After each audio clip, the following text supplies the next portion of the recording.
नमस्कार छात्रों, जय हिंद। मेरा नाम राहुल सिंह। केमिस्ट्री क्लास में आपका स्वागत करता हूँ। केमिस्ट्री हमारा सिलेबस पटवारी के लिए चालू हो चुका है, जिसमें हमने मोस्टली 3 टॉपिक कंप्लीट कर चुके हैं। पहला हमने पदार्थ को पूरी तरह से कंप्लीट कर चुके हैं। दूसरा हमने अम्ल और क्षार पूरी तरह से कंप्लीट कर चुके हैं। थर्ड हमने पढ़ा था, उसका तीसरा टॉपिक हमारा क्या था? अम्ल और क्षार के बाद धातु और धातु वगैरह पढ़ चुके हैं। मतलब 2-3 टॉपिक हम इसको निपटा चुके हैं, जिसके माध्यम को आपको पूरी तरह से जानकारी मिलेगी और आपने पूरी तरह से पढ़ा होगा। केमिस्ट्री थोड़ी सी इजी नहीं है, मैं पहले से ही बताता रहता हूँ और कंफर्म करता रहता हूँ कि केमिस्ट्री पहले से इजी नहीं है। याद होने में थोड़ी सी तकलीफ होती है केमिस्ट्री, और फिजिक्स को याद करने में थोड़ी ज्यादा तकलीफ होती है। कहने का अर्थ है कि अगर तकलीफ होती है कि याद नहीं होगा हमको, ये थोड़ी हो सकता है। थोड़ी सी प्रॉब्लम होती है क्योंकि उसमें हम थोड़ा सा अंदर जाते रहते हैं, डिटेल बाय डिटेल लेते रहते हैं। इसलिए हम कहना चाहते हैं कि समय समय पे जो वर्क दे रहे हैं वो उसको प्रॉपर करते चले। आज जो टॉपिक टॉपिक लेके आए हम, उसका उस टॉपिक का नाम है कार्बन। क्या है? कार्बन। इस टॉपिक से बहुत ज्यादा प्रश्न पूछे जाते हैं। इस टॉपिक का नाम क्या है? कार्बन टॉपिक है। कार्बन क्या होता है? कार्बन के क्या अपरूप होते हैं? कार्बन की द्रव्यमान संख्या क्या होती है? कार्बन का मास क्या होता है? कार्बन के यौगिक कितने होते हैं? सारी चीजों को कंप्लीट करने वाले हैं। सभी बच्चे जुड़ जाओ, सभी बच्चे जुड़ जाओ। पेपर नजदीक है, ज्यादा से ज्यादा ऑब्जेक्टिव क्वेश्चन लगाना स्टार्ट करो। थ्योरी को कम पढ़ो, ऑब्जेक्टिव ज्यादा लगाओ। हमने बोला, सही बच्चे जुड़ गए? हमने बोला कार्बन टॉपिक को पढ़ने वाले कार्बन आधुनिक आवर्त सारणी के 14 वर्ग 14 में आता है। जब आपने पीरियोडिक टेबल पढ़ाऊंगा आपको, आवर्त सारणी जब पढ़ाऊंगा आपको पूरा का पूरा, नेक्स्ट लेक्चर होगा, सेकंड नेक्स्ट लेक्चर होगा। आवर्त सारणी में जो समूह होते हैं, वर्ग होते हैं, तो आवर्त सारणी के कितने, कौन से वर्ग का नंबर है? 14। कौन से समूह में आता है? 14 में आता है। तो हमें एक पहला प्रश्न यहीं से मिल गया, जो हमारी जो पीरियोडिक टेबल का है उसका जो ग्रुप नंबर है, कार्बन का पीरियोडिक टेबल का ग्रुप नंबर है, वो कितना है? 14। 14वें ग्रुप का प्रथम सदस्य है। 14 ग्रुप का क्या है? प्रथम सदस्य। बच्चों थोड़ा सा आप एनर्जी बैठ बने रहो। अगर आपको ना समझ में आए फिर भी आप कमेंट कर सकते हो, मैं आपको दोबारा तिबारा जितनी बार चाहोगे उतना बता सकता हूँ।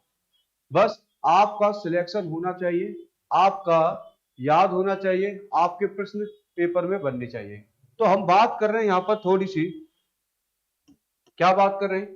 तो कार्बन जो होता है वो आपको आवर्त सारणी के वर्ग 14 के प्रथम सदस्य है। मान के चलो ये वर्ग 14 है, ये 14 है, 14वां वर्ग है, तो इसका जो प्रथम सदस्य होगा, इसका प्रथम सदस्य कौन है? कार्बन होता है। तो कार्बन किस वर्ग में आता है? तो आप याद रखोगे 14 वर्ग में आता है। प्रश्न इंपोर्टेंट है, प्रश्न यहीं से बनता है, पूछा जा सकता है कि कार्बन आवर्त सारणी के किस समूह में या किस ग्रुप में आता है, तो आपको आंसर बताना है। 14वें नंबर पे आता है, और 14वें नंबर का प्रथम सदस्य ही बोला जाता है। प्रश्न उठता है सर, प्राकृतिक देखेंगे, हमने बताया ये जो या प्रकृति का महत्वपूर्ण तत्व है और जीव जगत का अनिवार्य है। ठीक है। कार्बन से यौगिक होते हैं, कार्बन के क्या होते हैं? यौगिक होते हैं, जैसे CO2। CO2 में C कार्बन है।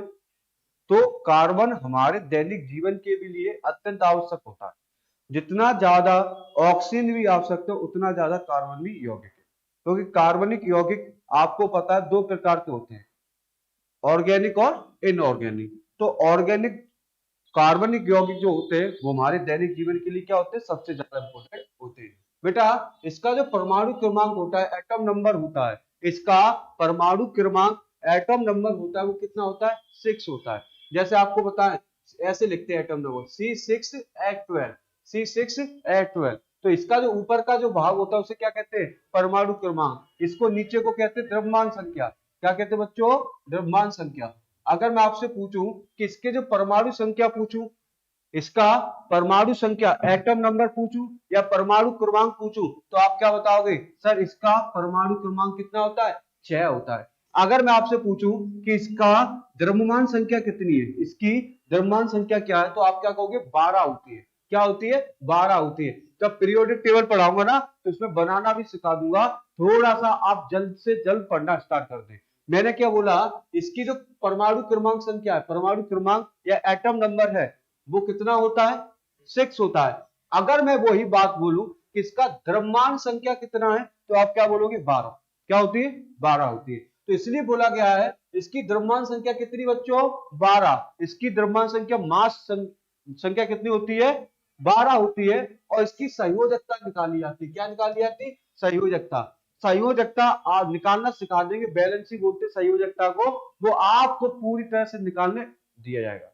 थोड़ा सा हम लोगों को पटवारी के लिए पढ़ रहे हैं तो उन्हीं चैप्टरों पर ज्यादा फोकस करेंगे जो सिलेबस में दिया गया है। अन्यथा केमिस्ट्री तो 1 से 1.5 महीने चलती है, अच्छे से पढ़ा जाए तो सारी चीजें निकाले जाए, संयोजकता निकाली जाए, मॉलिक्यूल नंबर निकाले जाए, डिवाइडेड नंबर निकाले जाए, तो सारे के सारे 1 से 1.5 महीने पूरी केमिस्ट्री चलती है। परंतु हम पटवारी के लिए पढ़ रहे हैं, इसी दृष्टि से हम उन्हीं सब्जेक्ट या चैप्टर को कवर करेंगे जो पेपर में दिए गए। तो हमने बोला इसका जो संयोजकता नंबर है, इसकी संयोजकता कितनी है? 4 है। कितनी बेटा इसकी संयोजकता? 4 है। तो बेटा हमने बताया इसकी जो बैलेंसी है, इसकी कितनी है? बैलेंसी कितनी आती है? 4। इसकी संयोजकता कितनी है? 4। अगर मैं वही बात बोलूं आपसे कि इसका first member of group of the 40 और मॉडर्न पीरियोडिक टेबल आवर सारणी में किस नंबर पे आता है? ये किस ग्रुप में आता है? किस ग्रुप में आता है? तो आपको क्या बताना पड़ेगा? आपको बताना पड़ेगा ये 40 नंबर पर आता है। इसका बैलेंसी कितनी है? 4 है। कितनी है? 4। अगर हम बात करें कि इसका जो एटॉमिक नंबर है, इसका एटॉमिक नंबर है वो कितना है? 6 है। परमाणु क्रमांक कितना है? 6 है। तो हमने 3 से 4 बातें सीख ली। कोई दिक्कत? देखेंगे अगर बात करें कार्बन के अपर रूप क्या होते हैं, देखो शब्द से खेलो। अगर आप शब्द से खेलना सीख गए बच्चों, शब्द से खेलना सीख गए ना, तो आधा प्रश्न उस एग्जाम हॉल में सॉल्व कर लोगे। अपर रूप का मतलब क्या है? कार्बन का कोई ना कोई रूप होगा। अपर रूप का मतलब क्या होता है?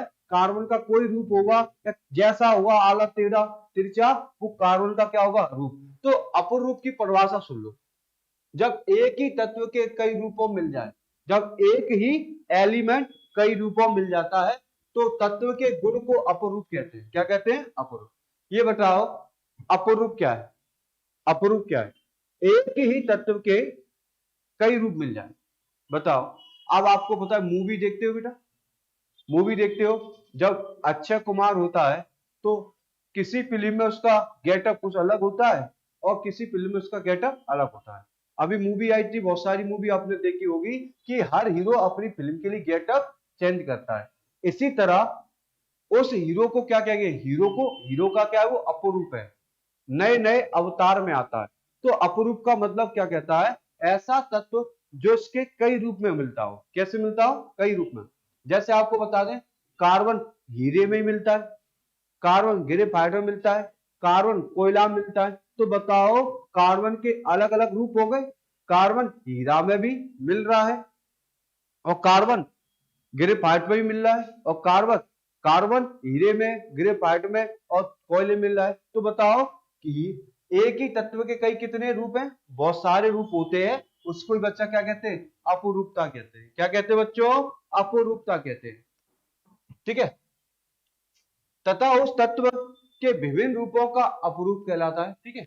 दूसरे शब्दों में कहें तो एक ही तत्व के ऐसे विभिन्न संरचना। अब मैं दूसरी परिभाषा बता रहा हूं जो पेपर में पूछी जाती है। भौतिक गुण अपरूप के सुन लो बेटा। भौतिक गुण कैसे हो? अलग अलग हो, जबकि रासायनिक गुण समान होते हैं, उसे क्या कहलाते हैं? कार्बन की अपरूपता कहलाता है। तो दो परिभाषा मैंने आपको बताई थी, अपरूपता की दो परिभाषा बताई। एक ऐसा तत्व जिसके कई रूप हो, उसे क्या कहते हैं? अपरूपता। एक ऐसा तत्व जिसके फिजिकल प्रॉपर्टी अलग हो और केमिकल प्रॉपर्टी सेम हो, उसे भी क्या कहते हैं? अपरूपता कहते हैं। बच्चों यहां से प्रश्न आ चुका है यहां से कि किस तत्व को अपरूपता कहते हैं, तो परिभाषा के माध्यम से बता दें कि भौतिक गुण फिजिकल प्रॉपर्टी और फिजिकल प्रॉपर्टी अलग अलग होनी चाहिए, और क्या हुआ? केमिकल प्रॉपर्टी क्या होगी? समान होनी चाहिए। अगर ये सारा का सारा आपको समझ में आ गया है, जब भी आप क्या कहलाओगे? अपरूपता कहलाओगे। बच्चों इतनी बात समझ में आ गई? सर अपरूपता क्या होती है? तो अपरूपता बता तो दिया सर, एक ही तत्व के अनेक रूप आ जाए अपरूपता कहलाता है। सर भौतिक गुण अलग अलग हो और रासायनिक गुण समान हो, केमिकल प्रॉपर्टी जो होती है केमिकल प्रॉपर्टी सेम हो, देन भौतिक जो फिजिकल प्रॉपर्टी क्या हो? डिफरेंट हो, अलग अलग हो, उसी को हम क्या कहते हैं? अपरूपता कहते हैं। क्या मेरी बात इतने बच्चों आप तक पहुंची? क्योंकि केमिस्ट्री का रूप है बच्चों, मैं याद कराने की कोशिश करूंगा। जहां आपको याद करना है मैं खुद ही कह दूंगा कि ये सब आपको याद करना पड़ेगा, समझाने वाला टॉपिक इसमें कम है। तो बच्चों आपसे क्या करना है? जो मैं आपको समझाते चल रहा हूं उसको प्यार से सुनो, ध्यान से सुनो, अर्थात आपको केमिस्ट्री में कुछ समझ में नहीं आएगा थोड़ी सी लापरवाही करने पर। अगर प्रश्न यही आ गया ओलोट्रॉप्स क्या होता है, अपरूप क्या होता है, तो आपको पता होना चाहिए अपरूप क्या होता है। चलो, when the same element is found the many from their this quality of the element, एक ही समान के तत्वों के कई रूप हो तो उसे क्या कहते हैं? अपरूपता। परंतु हम बात करते हैं फिजिकल प्रॉपर्टी आर डिफरेंट और but chemical property do are some common. तो ये भी आपको समझ में आ चुका है कि physical property then changes and chemical property then same, इसी को क्या कहते हैं? आर कॉल्ड कार्बन, अपरूपता। ठीक है, अगर हमने सीख तो चलो बड़े आनंद के साथ पढ़ाऊंगा, बड़े प्यार से पढ़ाऊंगा, अगर आपको अभी नहीं समझ में आया था तो आपको कभी भी समझ में नहीं आएगा। जिन बच्चों को समझ में आ रहा है वो ओके लिख दो, जिन बच्चों को समझ में आ रहा है कम से कम भैया ओके तो लिख दो, हमारा आत्मविश्वास बढ़ता है। हाँ सर आप समझा पा रहे हो, अगर हम समझा नहीं पाएंगे तो आप भी नहीं पढ़ोगे। तो हमारा आत्मविश्वास बढ़ाने के लिए आप लिख लो बेटा ओके सर मजा आ रहा है, मजा आ रहा है, लिख तो दो। अगर नहीं भी समझ में आ रहा फिर भी आप कह दो सर हमें नहीं समझ में आ रहा, दोबारा आप समझाएंगे, तिबारा समझाएंगे, चौथी बार समझाएंगे। तो जल्दी से जल्द सबके कमेंट देखने जा रहा हूं, सब ओके लिख दो जल्दी से।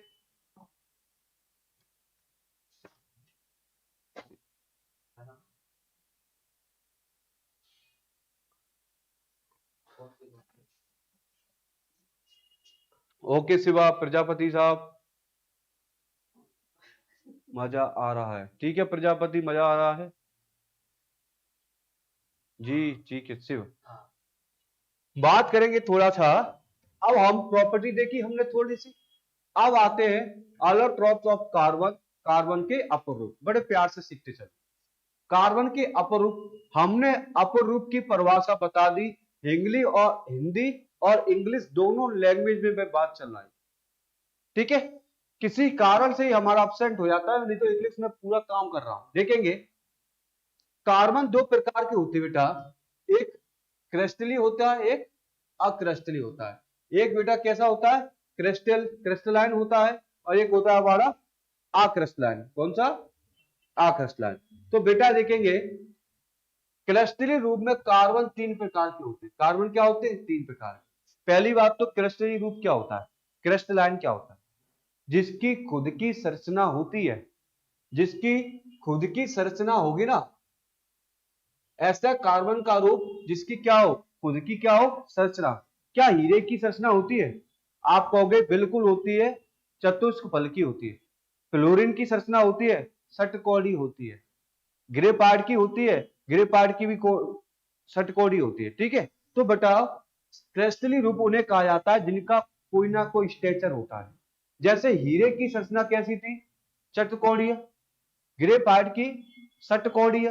तो इसी तरह आपको बता दे क्रिस्टलीय रूप के कारण उसे कहते हैं जिसकी क्या हो बेटा, संरचना हो, जिसका खुद का क्या हो, आकार हो। अब बात करें अक्रिस्टलीय किसे कहते हैं, जिसकी संरचना ना हो, क्या ना हो बेटा, जिसका स्ट्रक्चर ना हो। हमने बताया हीरे का तो सर आपको पता है, हीरे का चतुष्फलकीय होता है, क्या होता है, चतुष्फलकीय होता है। जबकि ग्रेफाइट का जो होता है षटकोणीय, ग्रेफाइट कौन होती है, षटकोणीय होती है, नहीं होती बेटा सर। तो परंतु अक्रिस्टलीय रूप वाले जो कार्बन होते हैं, ये वाले रूप कार्बन है, अक्रिस्टलीय रूप वाले जो कार्बन होते हैं उनमें संरचना नहीं होती, जबकि क्रिस्टलीय रूप वाले जो कार्बन होते हैं उनकी संरचना होती है।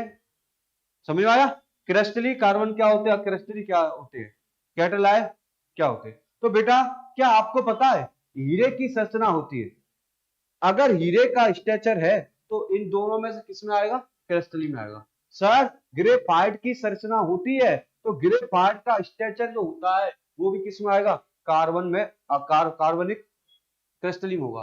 और बेटा फ्लोरीन की, इसकी तो अष्टकोणीय होता है, बॉल जैसी संरचना होती है, फुटबॉल बॉल होती है, उसमें जो आपने देखा हो ऐसे ऐसे चौकर से बने होते हैं, जो बचपन में हम खेलते थे, मेला से 100 रुपए की फुटबॉल लाते थे, उसमें ऐसे ऐसे फुटबॉल में ऐसे ऐसे कोई खन होते थे, क्या होते थे, खन होते, उससे बना नहीं जा रहा, ऐसे ऐसे खन होते थे। इसी तरह फ्लोरीन की संरचना भी अष्टकोणीय है। तो बताओ हीरे की संरचना चतुष्फलकीय, ग्रेफाइट की संरचना षटकोणीय और फ्लोरीन की संरचना कैसी होती है, अष्टकोणीय। तो ऐसे कार्बन जिनका संरचना होती है ऐसे कार्बन को क्या कहते हैं, क्रिस्टलीय कार्बन कहते हैं। और सर इनका कोई नहीं हो, ऐसे कार्बन जिनका स्ट्रक्चर नहीं होता, जिनका रूप नहीं होता, उसे हम क्या कहते हैं, अक्रिस्टलीय। कोल का, चारकोल का, लैम्प ब्लैंक, कोई कोयला का तुमने संरचना देखी, कोयला की, कोयला आपको छोटा ही मिल जाएगा, बड़ा ही मिल जाएगा, बुरादा टाइप मिल जाएगा।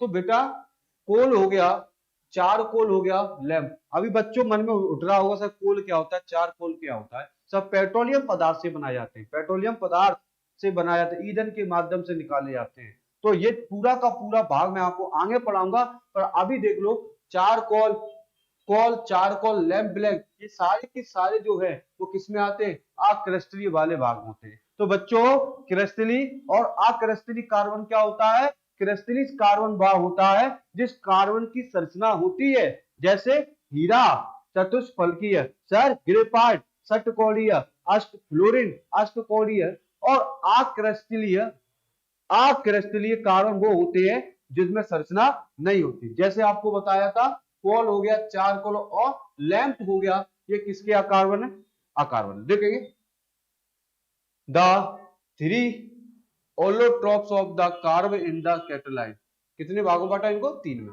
हीरा ग्रेफाइट और फ्लोरीन। ठीक है, पढ़ लोगे।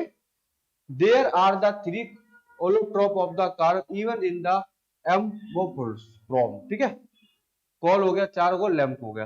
क्या आपको मेरी बात ये समझ में आई है? अगर बच्चों ये मेरी बात आपके समझ में आनी चाहिए, मेरे समझने से कुछ नहीं होता, मेरे समझने से कुछ नहीं होगा। अब बताओ क्रिस्टलाइन ओलोट्रॉप्स क्या होता है, जिसकी क्या हो बच्चा, संरचना होती है, जिसका स्ट्रक्चर होता है, क्या स्ट्रक्चर होता है उसे तो क्या कहते हैं, क्रिस्टलाइन। क्या बोलते हैं, क्रिस्टलीय संरचना या क्रिस्टल बोलते हैं। बच्चों क्रिस्टलाइन ओलोट्रॉप जो होता है, पानी पिला,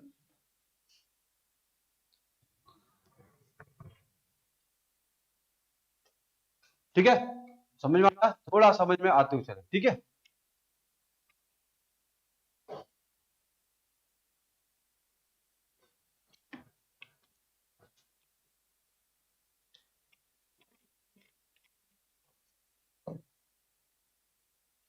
तो क्रिस्टलाइन एलोट्रॉप्स क्या होता है सर, इसकी संरचना होती है। इसमें कितने आते हैं आपको बताया था, इसमें तीन आते हैं। नंबर एक हीरा, नंबर दो ग्रेफाइट, नंबर तीन फ्लोरीन। तो कार्बन या क्रिस्टलाइन में कितने अवयव आते, तीन ही आते, चौथा नहीं आता। तो बेटा एक एक करके पढ़ना स्टार्ट करते हैं। पहला पढ़ने हीरा, किसकी बात करें बच्चों, हीरा। हीरा आपको पता है मध्य, पूरे ऑल इंडिया में, हमारे मध्य प्रदेश में पन्ना में और कुछ भाग छतरपुर में खदानें हैं हीरे की। हीरे से, हीरे का पत्थर निकलता है जिसे किम्बराइट पत्थर कहते हैं। हीरे से आप लोग समझते होंगे कि हीरा, डायरेक्ट हीरा नहीं निकलता, पत्थर मिलता है, पत्थर को घिसते हैं, तराशते हैं, चमक पैदा करते हैं, जब जाकर वो हीरा बनता है। ठीक है। हीरा कार्बन के सभी अपरूप में हीरा कार्बन का सबसे शुद्ध, ध्यान रखना, हीरा कार्बन का सबसे शुद्ध क्या है, अपरूप है। सबसे ज्यादा शुद्धता पूछी जाए, प्योर मैटर पूछा जाए, तो सबसे ज्यादा प्योर मैटर जो है वो कौन है, हीरा है, सबसे ज्यादा पूछा जाए। तथा कठोर क्रिस्टलीय। ये बताओ, हीरा सबसे ज्यादा कठोर भी है, सबसे ज्यादा कठोर कौन सा है, हीरा होता है। परंतु दूसरा पॉइंट क्या लिखा है, हीरा कार्बन का सबसे शुद्ध रूप है। ये प्रश्न आएगा ना बच्चा, ये प्रश्न आएगा, कैसे आएगा, हीरे का मुख्य रूप से कहां पे उपयोग होता है, क्या बनाने के उपयोग होता है, तो आभूषण लिख दोगे। दूसरा पॉइंट बनेगा कि कार्बन का सबसे शुद्ध, क्या बनेगा, कार्बन का सबसे शुद्ध अपरूप कौन सा है, तो आपको क्या लगाना पड़ेगा बच्चों, हीरा लगाना पड़ेगा। क्या लगाना, हीरा। प्रश्न यही बनेगा कि सबसे कठोर तत्व कौन सा है। आवर्त सारणी में सबसे कठोर तत्व पूछा जाए तो आवर्त सारणी का सबसे कठोर तत्व बेटा हीरा होता है। हीरा के बाद टंगस्टन वगैरह आपको बताएंगे पूरा, ठीक है। या प्रकृति में किस अवस्था में पाया जाता है, मुक्त अवस्था। मतलब मुक्त अवस्था का मतलब है ये जमीन से खोद कर निकाला जाता है, जमीन से खोदकर निकाला जाता है, और जो पत्थर मिलता है उस पत्थर को किम्बराइट पत्थर कहते हैं, जिसके माध्यम से जो हीरे की जो अंगूठियां होती हैं और आभूषण होते हैं वो सारे के सारे चीज यहां से कंप्लीट करेंगे। ठीक है। हीरे का डेंसिटी कई बार पूछी जा चुकी है। हीरे की डेंसिटी कितनी हो, 351 ग्राम प्रति सेंटीमीटर होती है। ये बच्चों याद कर लो, ये याद कर लो, इंपोर्टेंट लगा लो कि हीरे का जो डेंसिटी होती है, जो हीरे के जो कण अत्यंत पास पास होते हैं, अत्यंत पास पास होते हैं, इसी को डेंसिटी कहते हैं। चलो अच्छा उदाहरण दे देता हूं आपको। चलो डेंसिटी क्या होती है, एक ब्रांच है, एक ब्रांच है, स्कूल में बैठने की ब्रांच क्या है, ठीक है, एक ब्रांच है, इस पर ओनली, छोटी बना देता हूं, छोटी, एक ब्रांच है, इस पर ओनली 3 लोग बैठते हैं। कितने लोग बैठते हैं, एक ब्रांच पर 3 लोग बैठते हैं। परंतु किसी दिन छात्रों की संख्या ज्यादा हो गई, तो मास्टर ने बोला सभी बच्चे एडजस्ट कर लो, जहां 3 बैठे वहां 4 बैठ जाओ, जहां 4 बैठे वहां 5 बैठ जाओ। तो मेरी सीट पर 2 लोग और आ गए। कितने लोग आ गए, तो बताओ, 2 लोग आ गए। तो बताओ पहले दूरी क्या थी, ज्यादा थी, अब दूरी क्या हो गई, कम हो गई। इसी को तो कहते हैं घनत्व, डेंसिटी। अणु अत्यंत पास पास होता है, जब अणु अत्यंत पास होता है तो उसे घनत्व ज्यादा होता है, और डेंसिटी जब अणु दूर दूर होते हैं, अणु दूर दूर होते हैं उसमें घनत्व, डेंसिटी कम होती है। तो हमने बताया आपको थोड़ा सा, हीरे का डेंसिटी कितना होता है, 351 ग्राम सेंटीमीटर। ये आपको याद करना है, डेंसिटी के बारे में बता चुका कि डेंसिटी क्या होती है, घनत्व क्या होता है। हीरे में कार्बन परमाणु की संरचना कैसी होती है, चतुष्फलकीय। ये अभी तो बताया है, ये अभी तो बताया कि हीरे की जो स्ट्रक्चर है वो चतुष्फलकीय होता है, जबकि ग्रेफाइट का षटकोणी होता है और फ्लोरेंस का अष्टकोणी होता है। बच्चों हीरे का स्ट्रक्चर कैसा होता है, संरचना कैसी होती है, चतुष्फलकीय। कैसी, चतुष्फलकीय। ये वाला भाग, ठीक है। ये आपका हीरा है, क्या है, हीरा। 1 2 3 4, कितने फलकी होती है, 4। तो चतुष्फलकी जो होती है, चतुष्फलकी, ठीक है, जिसमें एक कार्बन परमाणु अन्य 4 कार्बन परमाणु से संयुक्त जुड़े होते हैं। एक आपको बता दें, कार्बन के चारों तरफ 4 संयोजकता बताई थी आपको। कितनी संयुक्ता बताई थी, 4। कार्बन के साथ 4 कार्बन परमाणु सहयोग बंध बना सकते। कितने परमाणु, ये बताओ। ये कार्बन के साथ, ये यहाँ पर कार्बन जुड़ सकता है, यहाँ पर, यहाँ पर, यहाँ पर। तो कार्बन, हमारा कार्बन कितने कितने लोगों से दोस्ती कर सकता है, 4, क्योंकि उसकी संयोजकता थी, बैलेंस थी, वो कितनी है, 4 होती है। तो इसलिए बोला है अन्य 4 कार्बन परमाणु से संयोजक बंध द्वारा जुड़ा होता है। ठीक है, इसका जो ये पॉइंट बहुत इंपॉर्टेंट आ गया है, बहुत इंपॉर्टेंट है कि हीरे का पूर्ण आंतरिक परावर्तन, हीरे में जो चमक होती है, हीरे में जो चमक होती है, हीरा रिफ्लेक्स करता है, वो किसके कारण होता है? तो आपको क्या, पूर्ण आंतरिक परावर्तन। कौन सा? प्रकाश का पूर्ण आंतरिक परावर्तन। कहने का अर्थ है ये हीरा है और इस पर प्रकाश पड़ा, पूरा का प्रकाश इस पर पड़ तो रहा है, परंतु उसी दिशा में क्या जा रहा है? वापस जा रहा है, पूर्ण रूप से आंतरिक हो रहा है। ठीक है, और इसका जो गलनांक बिंदु कितना होता है? 4373। कोई बच्चा गलनांक बिंदु बता सकता है क्या? मेल्टिंग पॉइंट, कोई बच्चा, मैं पढ़ा चुका हूं, पहली ही क्लास में आपको पढ़ा चुका कि मेल्टिंग पॉइंट या गलनांक बिंदु क्या होता है? क्या होता है? सॉलिड से लिक्विड जाए वो चीज क्या होती है? गलनांक। जैसे सही है, गलनांक। और बाष्पीकरण क्या होता है वो भी बता दो। लिक्विड से गैस जाती है, हमारी बाष्पीकरण हो जाती है। तो इसका जो गलनांक बिंदु होता है, जैसे लोहे का बताया था, सोने का बताया, 1000 से ऊपर बताया था, इसी तरह इसका जो गलनांक बिंदु है, अर्थात कोई पदार्थ ठोस अवस्था से गैस अवस्था में, ठोस अवस्था से गैस अवस्था में जाती है, उसी को क्या कहते हैं? गलनांक कहते हैं। ठोस अवस्था से द्रव अवस्था में जाती है, सॉरी विपरीत वाक्य ले रहा हूं, ठोस अवस्था से द्रव अवस्था। ठीक है, हीरा कैसा होता है? कुचालक होता है। कुचालक का मतलब है इसमें करंट नहीं बहेगा, ना ही में इलेक्ट्रिसिटी आएगी, अर्थात इसमें कोई भी प्रकार का करंट नहीं बहेगा। विद्युत का क्या होता है? कुचालक। ठीक है, इतना बात जल्दी से बच्चों समझ में आया? जल्दी से बताओ, समझ में आया या नहीं आया? जल्दी बताओ।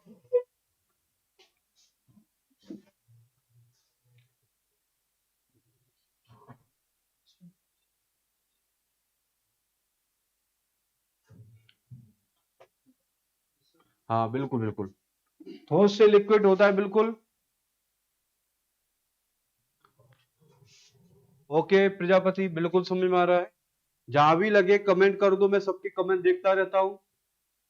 ओके, आगे बढ़ते। ओके, तो हमने कार्बन के बारे में थोड़ा बहुत जाना। अगर हम थोड़ा सा और बात करें, ये पूरा इंग्लिश लिखा है तो आप पढ़ सकते हो पूरा, कि हुज डेंसिटी 371 51 प्रति ग्राम, carbon atom number, diamond have the tetrahedral structure, मतलब चतुष्फल के। ठीक है, ये सारी चीज भी आप हिंदी से इंग्लिश कर सकते हैं। बताओ, कार्बन जो होता है, कार्बन जो होता है, इसकी जो कठोरता के कारण मार्बल में, ग्रेनाइट में और कांच में आदि का प्रयोग कांच को काटने के लिए किया जाता है। तो आपको बता दें, कार्बन क्या होता, हीरा क्या होता है बच्चा, आपको पता है? हीरा आपको क्या होता है? कठोर होता है। सबसे कठोर पदार्थ कौन सा, या कौन सा धातु वगैरह जो पूछा जाए, सबसे कठोर कौन होता है? हीरा होता है। हीरे का उपयोग पूछा जाए, हीरे का उपयोग पूछा जाए तो मार्बल आती है बच्चा, मार्बल घर में लगती मार्बल। और बेटा कांच, कांच की जो कटाई होती है, कांच की कटाई होती है, जब कांच को छांटा जाता है, बीच में से काटा जाता है, तो उसमें हीरा लगा होता है, हीरा लगा होता है। हीरा क्या करता है बेटा, आप, हीरा सबसे ज्यादा कठोर तो होता है, आपको मतलब मार्बल को काटने में और कांच को काटने में किसका उपयोग किया था? हीरा।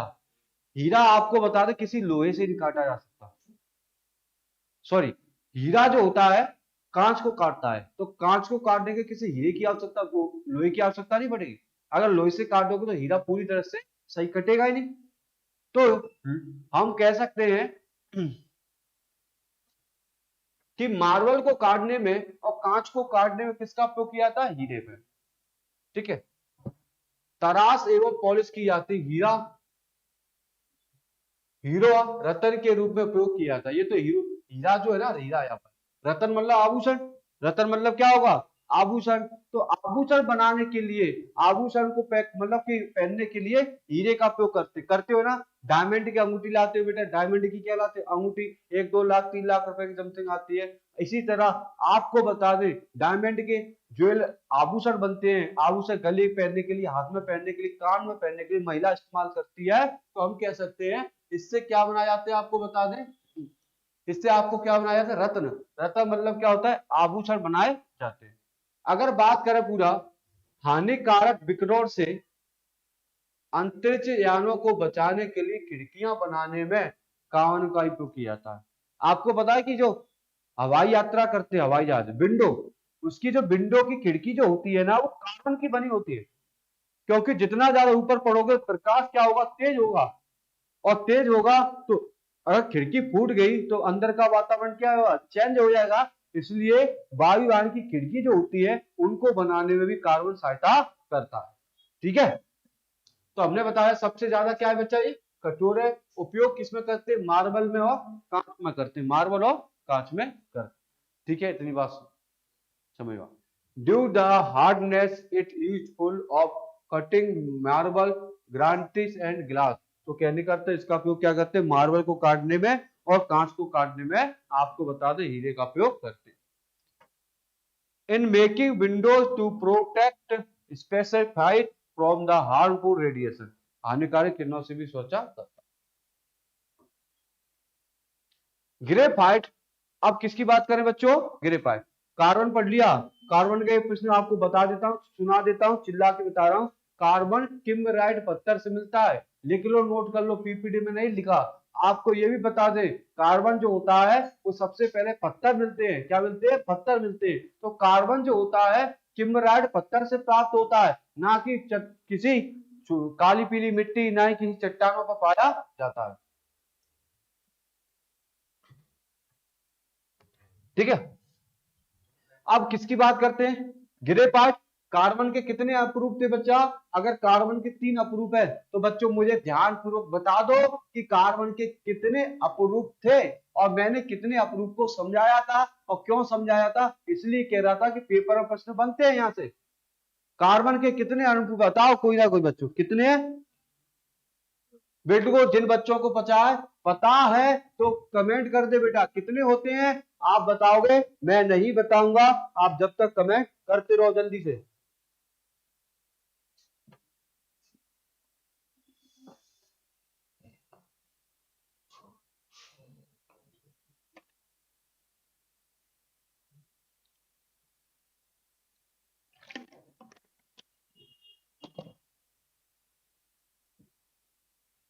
चलेंगे, बिल्कुल बिल्कुल।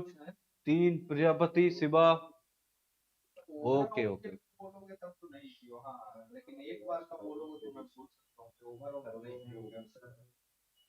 देवास नहीं, साक्षी जी ओके, 3 सभी के क्वेश्चन सही आए हैं, सभी के प्रश्न सही नंबर आए, सबका 3 ने, सभी लोगों ने 3 बताया है। अब हम पढ़ने वाले कार्बन के बाद अब पढ़ने वाले ग्रेफाइट। ये भी तो कार्बन का पूर्व है, एक हीरा है, एक ग्रेफाइट है, एक फ्लोरेंस है। ग्रेफाइट की संरचना बताओ, ग्रेफाइट की संरचना कौन सी होती है, जल्दी से ठोक दो मैसेज, जल्दी से कर दो टक टक टक। षटकोणीय होती है, देखेंगे। ग्रेफाइट भी कार्बन का एक क्रिस्टलीय रूप है। अब प्रश्न यहां से क्वेश्चन बनेगा ना, प्रश्न कैसे बनेगा, दिए गए वाक्य में हीरा किस तरह का अपरूप है। प्रश्न आ चुका है, प्रश्न पूछा जाएगा कि दिए गए वाक्य में हीरा किस प्रकार का अपरूप है, तो ध्यान रखना क्रिस्टलाइजेशन, क्रिस्टली पदार्थ या क्रिस्टली ठोस है, क्योंकि क्रिस्टली ठोस में 3 ही जोड़े थे। पहला जोड़ा था हमने हीरा, फिर जुड़ा ग्रेफाइट, फिर जुड़ा फ्लोरेंस। तो बच्चों प्रश्न आएगा यहां से, प्रश्न यहीं से बनते हैं बेटा। अब डायरेक्ट वार सिस्टम गया कि ऑब्जेक्टिव पकड़ो, वहां से क्लियर हो जाएगा। अब पूरी थ्योरी पढ़नी पड़ेगी, जब जाकर आपका कुछ कल्याण होगा। तो मैंने बोला, आपने बोला सर ये भी एक प्रकार का कैसा है, क्रिस्टली। तो हीरा भी क्रिस्टली है और ग्रेफाइट भी क्रिस्टली है, और बेटा लास्ट जो होता है वो भी आपको क्रिस्टली रखा गया, जो कि प्रकृति मुक्त अवस्था पाया था। हाँ बिल्कुल पाया जाता है, बिल्कुल पाया जाएगा। प्रकृति मुक्त अवस्था का मतलब है जमीन से खोद कर निकालते हैं, जमीन से खोद कर निकाल लेते हैं, और जितना आवश्यकता होता है उतना जमीन से खोद कर निकालते हैं। अर्थात हम ये तो कह सकते हैं ये मुक्त अवस्था में पाया जाता है। ठीक है, ये विद्युत का कैसा, ये ग्रेफाइट विद्युत का क्या होता है, सुचालक। सुचालक का मतलब करंट का फ्लो होता है, विद्युत धारा इसमें गमन करते हुए जाती है, जबकि हीरे में करंट नहीं रखता था। हीरा विद्युत का सुचालक नॉन कंडक्टर था, नॉन कंडक्टर था। और जबकि आपको बता दें जो हीरा कंडक्टर है, सुचालक है। हीरा, सॉरी सॉरी, मेरा भी दिमाग कहीं चल रहा है। हीरा नॉन कंडक्टर है, सॉरी, हीरा नॉन कंडक्टर है, जबकि ग्रेफाइट क्या है, गुड कंडक्टर है, सुचालक है। तो देखेंगे बेटा, ठीक है। आज carbon is found of the free state, किस अवस्था में पाया था, मुक्त अवस्था में पाया था। It is the dark brown colour, कैसा कलर होता है, हल्का भूरे कलर का कलर होता है, ठीक है। Graph is good the conductor of the electron, सुचालक होता है, क्या होता है, गुड कंडक्टर, ठीक है। केमिकल प्रोसेस, बेटा इतनी बात जल्दी से पकड़ो, जल्दी से पकड़ो, इतनी बात जल्दी से, सभी जो बोलो जल्दी।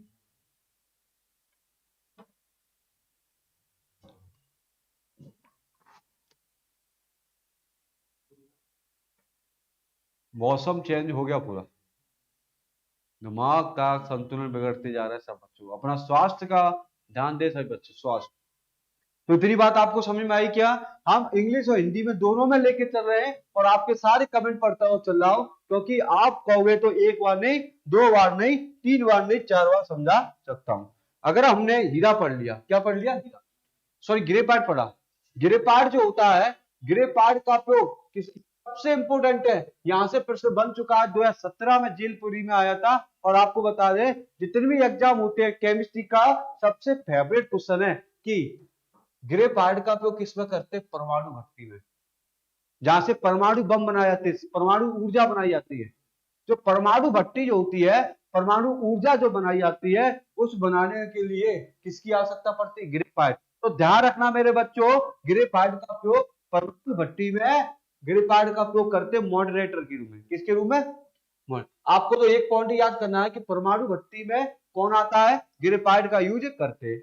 अगर मैं आप पूछे जाऊं, या कोमल होता है, चिकना होता है, अतः इसका उपयोग मशीनों के भागों में करते हैं। मशीन घिसती है ना, मशीन क्या कर रही है, घिस रही है, तो उनके गैप में क्या भर दिया जाता है। इसका उपयोग विद्युत अपघटनी सेलों में, क्या ग्रेफाइट में, ग्रेफाइट का उपयोग आपको पता है, बताया था नेक्स्ट लेक्चर में कि सेल जो होता है, घड़ी का सेल को फाड़ के देखना, बीच में से तोड़ के देखना, घड़ी का सेल तोड़ के देखना, ठीक है।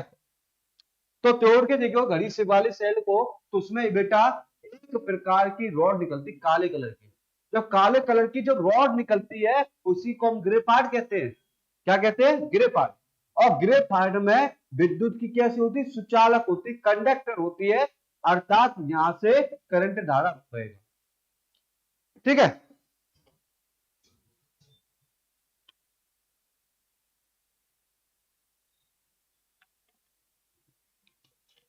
बात करेंगे, इसका उपयोग आपको पता है किसमें करते हैं, विद्युत अपघटनी सेलों में करते हैं। ग्रेफाइट का उपयोग क्रूसिबल बनाने में किया जाता है, इसका करना कुछ है, इसको याद करना कर लेना, नहीं करना छोड़ देना। परंतु सबसे जो इंपोर्टेंट वाले पार्ट है, ये वाला भाग, ये वाला भाग और ये वाला भाग। कोई दिक्कत, कोई शक, कोई बच्चों, जल्दी से कमेंट करो, कमेंट देखने जा रहे हैं, आपका देख रहे हैं सभी लोग, जल्दी से।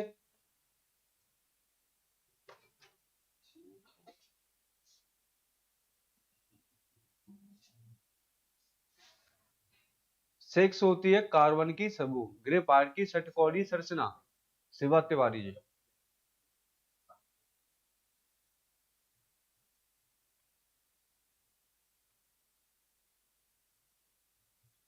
ठीक है, जल्दी से कमेंट करो, जैसे आगे बढ़ते हैं बच्चों, जल्दी से।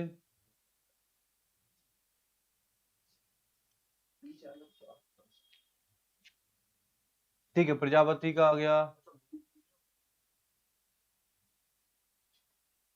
चलो प्रजापति, एक ही बंदे का कमेंट करा, और बंदे क्या सो गए हैं, और सब स्टूडेंट सो गए क्या, या कहीं और बिजी हो गए, फोन को बंद करके और कहाँ बिजी हो गए बच्चों। पटवारी का पेपर आ रहा है, अभी बिजी, अभी भी बिजी हो गए क्या, सब लोग तैयारी करना स्टार्ट कर दो। एक बच्चे ने ओके लिखा है, सारे बच्चे सो गए, सारे बच्चे हमारा बल, हमारा आत्मविश्वास कम कर रहे हैं। अगर आपके कमेंट नहीं आते रहेंगे, अगर आते रहेंगे तो क्लास प्रॉपर चालू करता रहूंगा, नहीं आए तो बेटा हमारा मन की तरफ से क्लास को एंड कर गुड थैंक यू बोल लूंगा, ठीक है। अब आते हैं फ्लोरेंस। ग्रेफाइट पढ़ लिया आपने, कार्बन पढ़ लिया और फ्लोरीन्स पढ़ लिया। ठीक है, फ्लोरीन्स पे आते, फ्लोरीन्स भी किसका रूप है बेटा? कार्बन का है। कार्बन का ही क्या है? तीन थे, कार्बन के तीन समूह थे। नंबर बात करते हैं, हीरा, ग्रेफाइट और फ्लोरीन। तो फ्लोरीन्स भी होता है वो कार्बन का है। किसका है बेटा? कार्बन का। ठीक है, किसका है? कार्बन का। और कैसा रूप है बच्चों?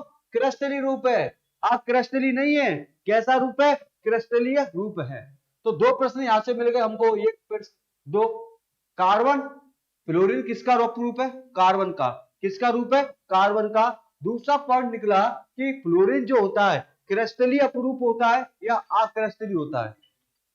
तो क्रिस्टलीय का मतलब होता है कि फ्लोरीन की संरचना होती है, जिन कार्बन की संरचना होगी उन्हें हम कार्बनिक में रखेंगे और जिनकी नहीं होगी उसे हम अकार्बनिक रखेंगे। ठीक है, इतनी बात समझ में आई? अगर समझ में आई है तो आगे बढ़े। बहुत बढ़िया, आगे बढ़ते हैं। ओके, ठीक है। इसका आप परमाणु कितना मात्र? कार्बन के 60 परमाणु फुटबॉल जैसे आकृति के बने होते हैं। तो मैंने बताया था आपको कि फ्लोरेंस की आकृति कैसी होती है? फुटबॉल। अभी तो बताया था है कि इसकी संरचना जो होती है वो फुटबॉल के बॉल जैसी होती है। कितनी संरचना होती है? फुटबॉल के। अगर मैं आपसे पूछा जाऊं या पृथ्वी के भूभार्विक निर्माण के समय फ्लोरीन का अस्तित्व था, निर्माण के समय से फ्लोरीन का अस्तित्व था, अर्थात हम ये कह सकते हैं जब पृथ्वी का निर्माण हो रहा था, पृथ्वी का निर्माण हो रहा था तो फ्लोरीन अस्तित्व में था। इसकी खोज पूछी जाएगी, इसकी खोज आपको बता दें, सबसे पहले आपको बता दें, किंतु इसको खोज हाल ही में 1985 में की गई। ज्ञात पहले था, जबकि खोज कब की? 1985 में। इसके गोलीय क्रिस्टल में कार्बन के 60 परमाणु होते हैं। कार्बन के कितने परमाणु होंगे बेटा इसमें? 60। फ्लोरीन में कार्बन के कितने परमाणु होंगे? 60 होंगे। कितने होंगे? 60 होंगे। मेरे बच्चों, मेरे दोस्तों, कितने होंगे? 60 होंगे। तो बात करें, जो ये लिख गया C60, ये जो लिखा है ना ये वाला पार्ट, ये जो लिखा है ना ये वाला पार्ट C16 जो 60 वाला भाग लिखा है, इसको फ्लोरीन कहते हैं। क्या कहते हैं? क्या बुलाया था? फ्लोरीन बुलाया था। कार्बन के अतिरिक्त कार्बन कितने बेटा? कार्बन 70 हो गया, कार्बन 78 हो गया, कार्बन 84 हो गया, कार्बन 90 हो गया। फ्लोरीन को सभी विलगित करते हैं, पाए जाते हैं। क्या बच्चों इतनी याद है क्या? स्लाइड को आगे ले जाऊं? आप कहो तो आगे बढ़ाते स्लाइड को, आप ना चाहोगे तो भी नहीं बढ़ाएंगे, क्योंकि आपको कमेंट करके लिखना है कि सर समझ में आ चुका है, सर समझ में आ चुका है। ठीक है, बात पढ़े, बोलो जल्दी, बोलो जल्दी, बोलो।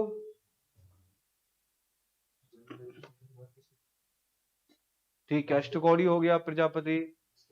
ओके, और महाविभाग संशय के लिए सही शब्द विक्षेप को समझाइए। सुनिए,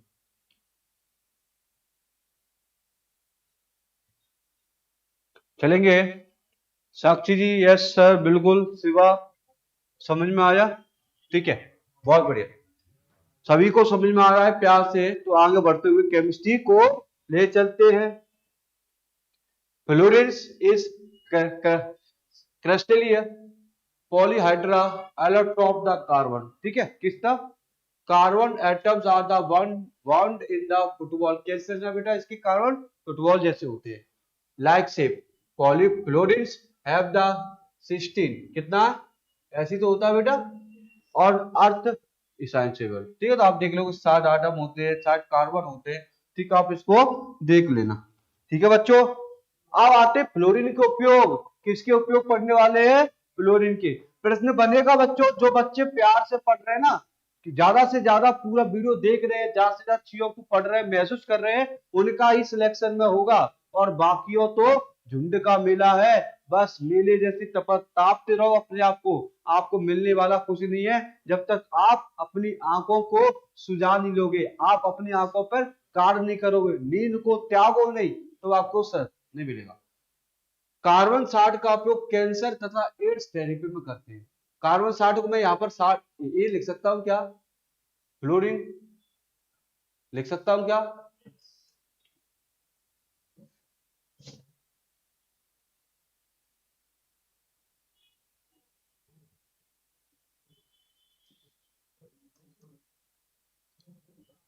कार्बन साइड को मैं क्या लिख सकता हूं, फ्लोरीन।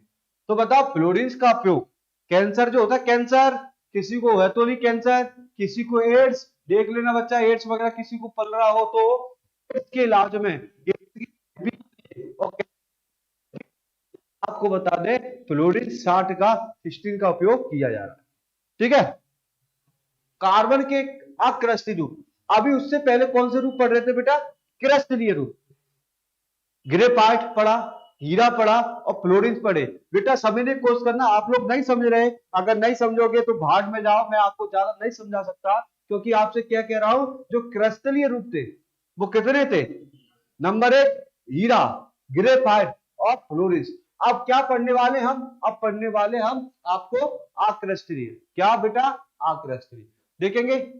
बहुत सारे कोक है, चारकोल है, कोयला है, गैस है, ये सारे के सारे कैसा है, आक्रस्टलीय। कोई बच्चा ये बता सकता है अगर ये आक्रस्टलीय तो इसकी संरचना होगी क्या,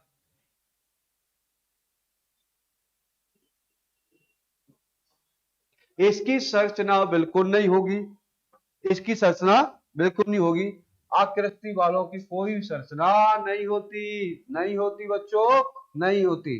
थोड़ा सीख लो बेटा, थोड़ा बड़े मोहब्बत से बड़े प्यार से सीख लो।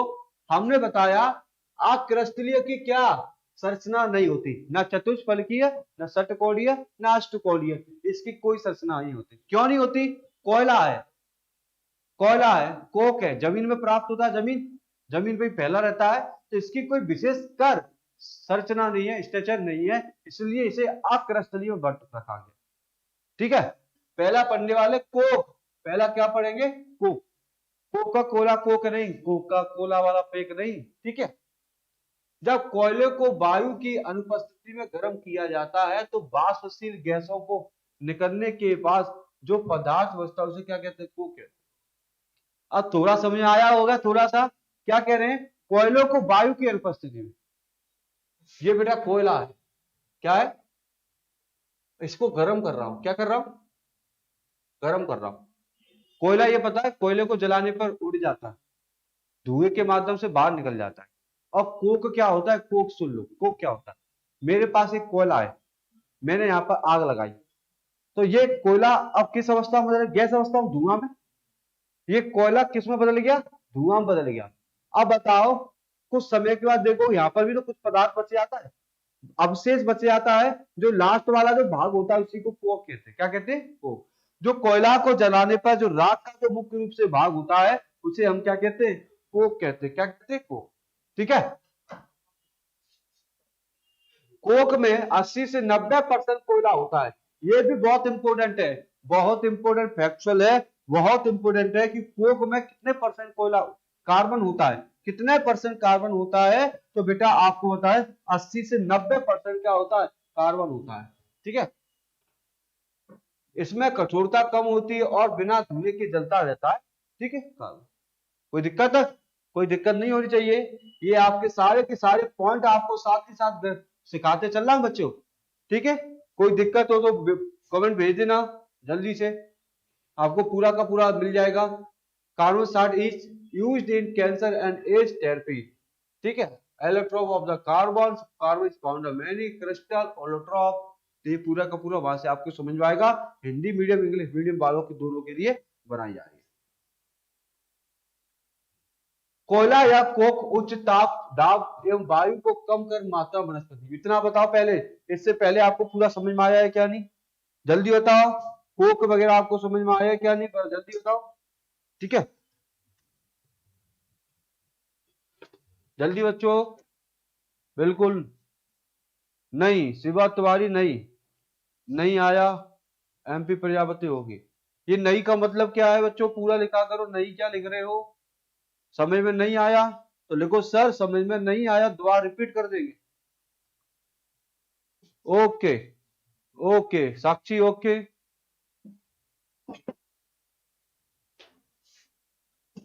अच्छा, नहीं का मतलब प्रजापति और कुछ है, आप और कुछ लिख रहे हो।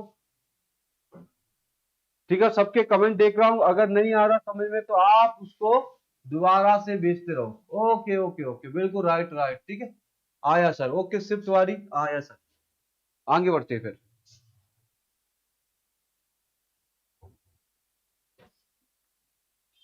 अगर हमने बात करें कोक पढ़ लिया, अब आते कोयला और कोक।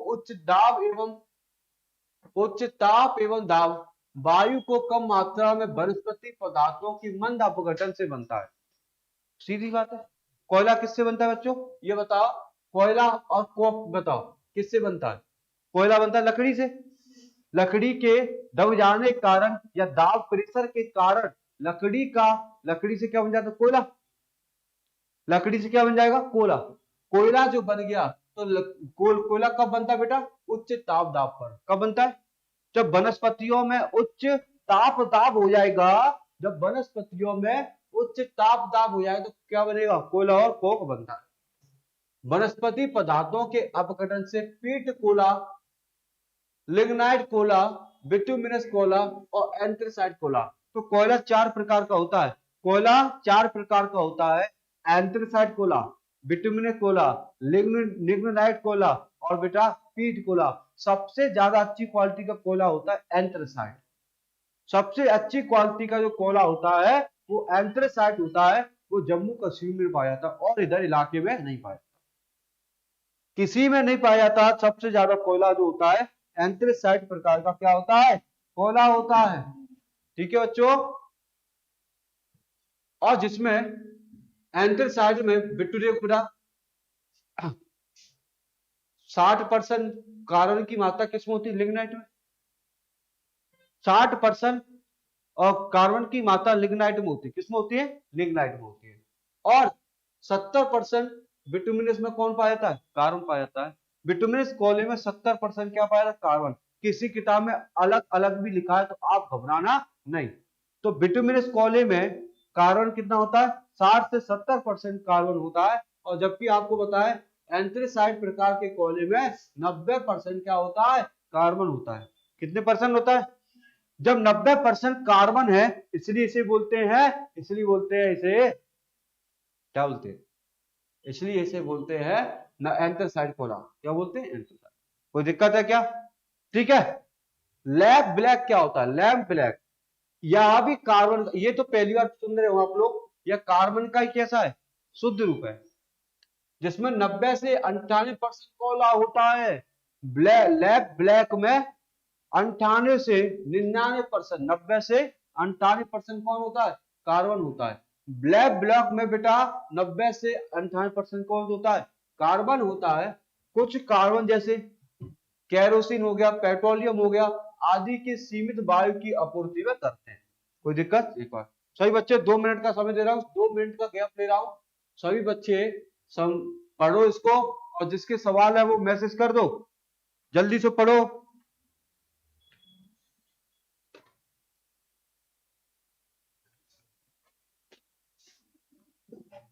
अच्छा अच्छा अच्छा, संरचना नहीं होती, किसकी नहीं होती, फ्लोरीन की। बेटा फ्लोरीन की अष्टकोणीय होती है। यूट्यूब से देखो, कहीं देखो, बताओ, फिर इसको सुधारेंगे बच्चे। गूगल पर सर्च कर लो अगर दिक्कत है। बिल्कुल संरचना नहीं है। ओके चलो ठीक है, शिवा तिवारी। Okay okay.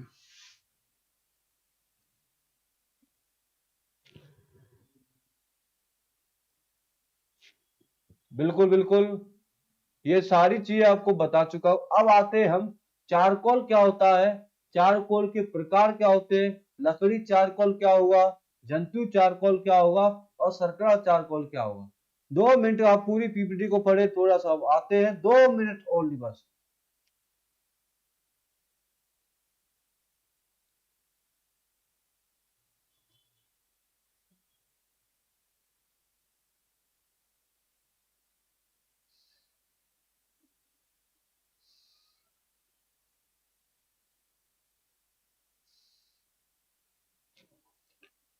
समझ में आया, बिल्कुल बिल्कुल बिल्कुल, ठीक ठीक ठीक ठीक है, ठीक है आगे बढ़ते हैं, ठीक है आगे बढ़ते हैं।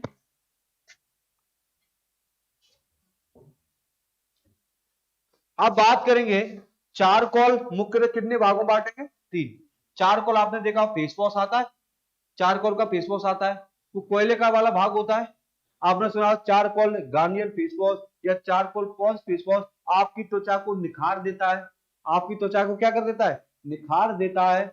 तो बेटा इसी तरह चारकोल के भी तीन प्रकार होते हैं। चारकोल के तीन प्रकार होते हैं। पहले तो लकड़ी वाला चारकोल, जंतु वाला चारकोल और शर्करा वाला चारकोल। देखते हैं इसके भी इंग्लिश के माध्यम से सीख लेंगे। तो बात करें charcoal, they are many three types of charcoal, wood charcoal, animal charcoal and sugar charcoal. इसके कितने भागों में बांटा गया? तीन भागों में। चारकोल कितने भागों में बांटा गया? तीन भागों में बांटा गया है। ठीक है। कार्बन के समस्थानिक देख लो बेटा, क्या कार्बन के तीन समस्थानिक होते हैं। कितने? तीन। कार्बन के आइसोटोप बोलते हैं समस्थानिक को, इंग्लिश में क्या कहते हैं? तीन। कार्बन के तीन समस्थानिक होते हैं बच्चा। कार्बन के तीन क्या होते हैं? आइसोटोप होते हैं, समस्थानिक होते हैं।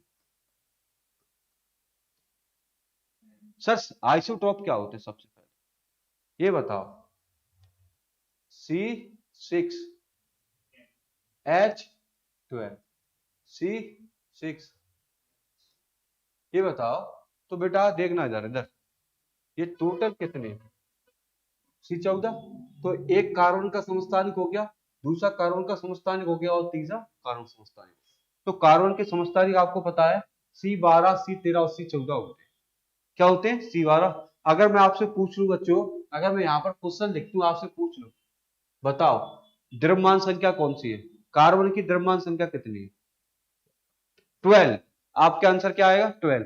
अगर मैं आपसे पूछूं कार्बन की परमाणु संख्या कितनी होती है, तो आपका आंसर क्या आएगा? 6 होगा। इसी तरह कार्बन के तीन समस्थानिक होते हैं, C12, C13 और C14। तो कार्बन के कितने समस्थानिक होते हैं? तीन होते हैं।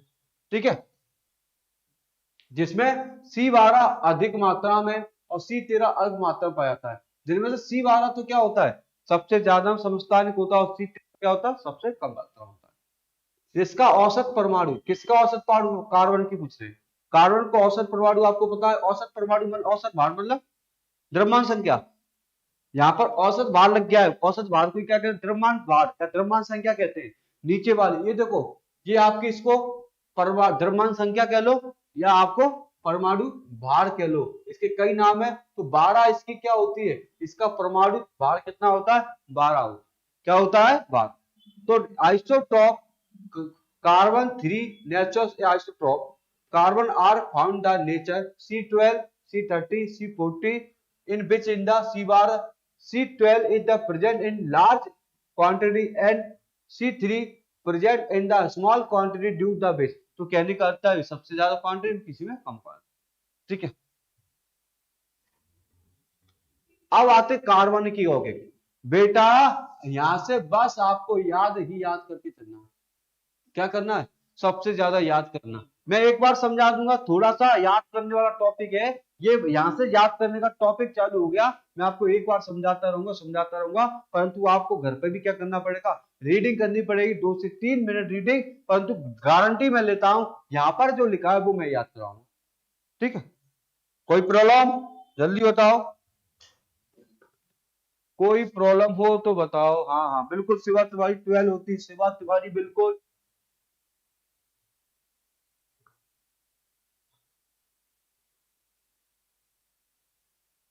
कार्बन के यौगिक पर हम चल रहे हैं, कार्बन के यौगिक।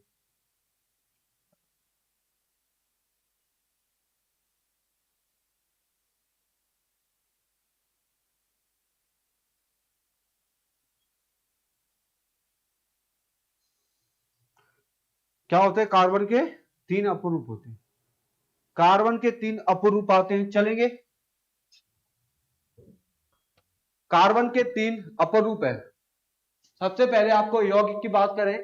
कार्बन यौगिक को मुख्य दो भागों में बांटा गया। कार्बन कितने भागों में बांटा जाता है? दो। एक कार्बनिक यौगिक होता है, एक अकार्बनिक यौगिक, ऑर्गेनिक और इनऑर्गेनिक। तो बात की हमने कार्बन के कितने अपरूप होते हैं, तो आप क्या बताओगे? कार्बन के कितने अपरूप होते हैं? पहला तो कौन सा यौगिक होता है? कार्बन के यौगिक पहला कौन सा आपको दिखाई दे रहा है क्या? यहाँ पर बताओ, ये रहा एक कार्बनिक यौगिक। पहले देखो बेटा, कार्बनिक अकार्बनिक यौगिक है, नॉन ऑर्गेनिक। कार्बन के भी यौगिक जिसमें कार्बन और ऑक्सीजन, हेलोजन, सिलिकॉन, एल्यूमिनियम आदि परमाणु से जुड़ा होता है उसके कार्बन यौगिक कहते हैं। देखो इधर बच्चों, देखो थोड़ा सा केमिस्ट्री को सीखो, थोड़ा सा तबीयत तुम्हारी ढीली हो रही है, थोड़ा सा हमें वीकनेस समझ में नहीं आ रहा, फील हो रहा है, तो आप थोड़ा कम बोलेंगे, परंतु जितना भी बोलेंगे उतना ही संतुष्ट होगा। तो बच्चों आपको थोड़ा सा समझाते हुए चल रहे हैं। क्या कह रहे हैं हम लोग, हम क्या कह रहे हैं, हम जो भी कह रहे हैं सही कह रहे हैं। देखेंगे कार्बन के यौगिक कितने प्रकार के भागों में बांटा, दो। पहला भाग कौन सा है, अकार्बनिक यौगिक। कार्बन अकार्बनिक यौगिक होता क्या है, कार्बन के भी यौगिक जिनमें कार्बन भी पाया जाए और ऑक्सीजन भी पाया जाए, हाइड्रोजन तत्व भी, सिलिकॉन भी, एल्यूमिनियम, ये इनके परमाणु आपस में जुड़े हो, इनके परमाणु आपस में जुड़े होते हैं, उनको क्या कहते हैं बेटा, उनको कहते हैं कार्बनिक यौगिक। इनका कहने का अर्थ है बेटा, ऐसा इसमें ऐसा यौगिक जिसमें क्या हो, कार्बन हो, ऑक्सीजन हो, हाइड्रोजन के तत्व हो, सिलिकॉन हो, जब आपस में मिल जाएंगे तो क्या बनाएंगे, कार्बनिक यौगिक। कार्बन के प्रमुख अकार्बनिक यौगिक मोनोसैकेराइड तथा डाइसैकेराइड। ये बताओ कार्बन के सबसे अकार्बनिक यौगिक कौन कौन से, सबसे ज्यादा कार्बनिक यौगिक कार्बन मोनोऑक्साइड CO है, ठीक है। अब बात करते हैं,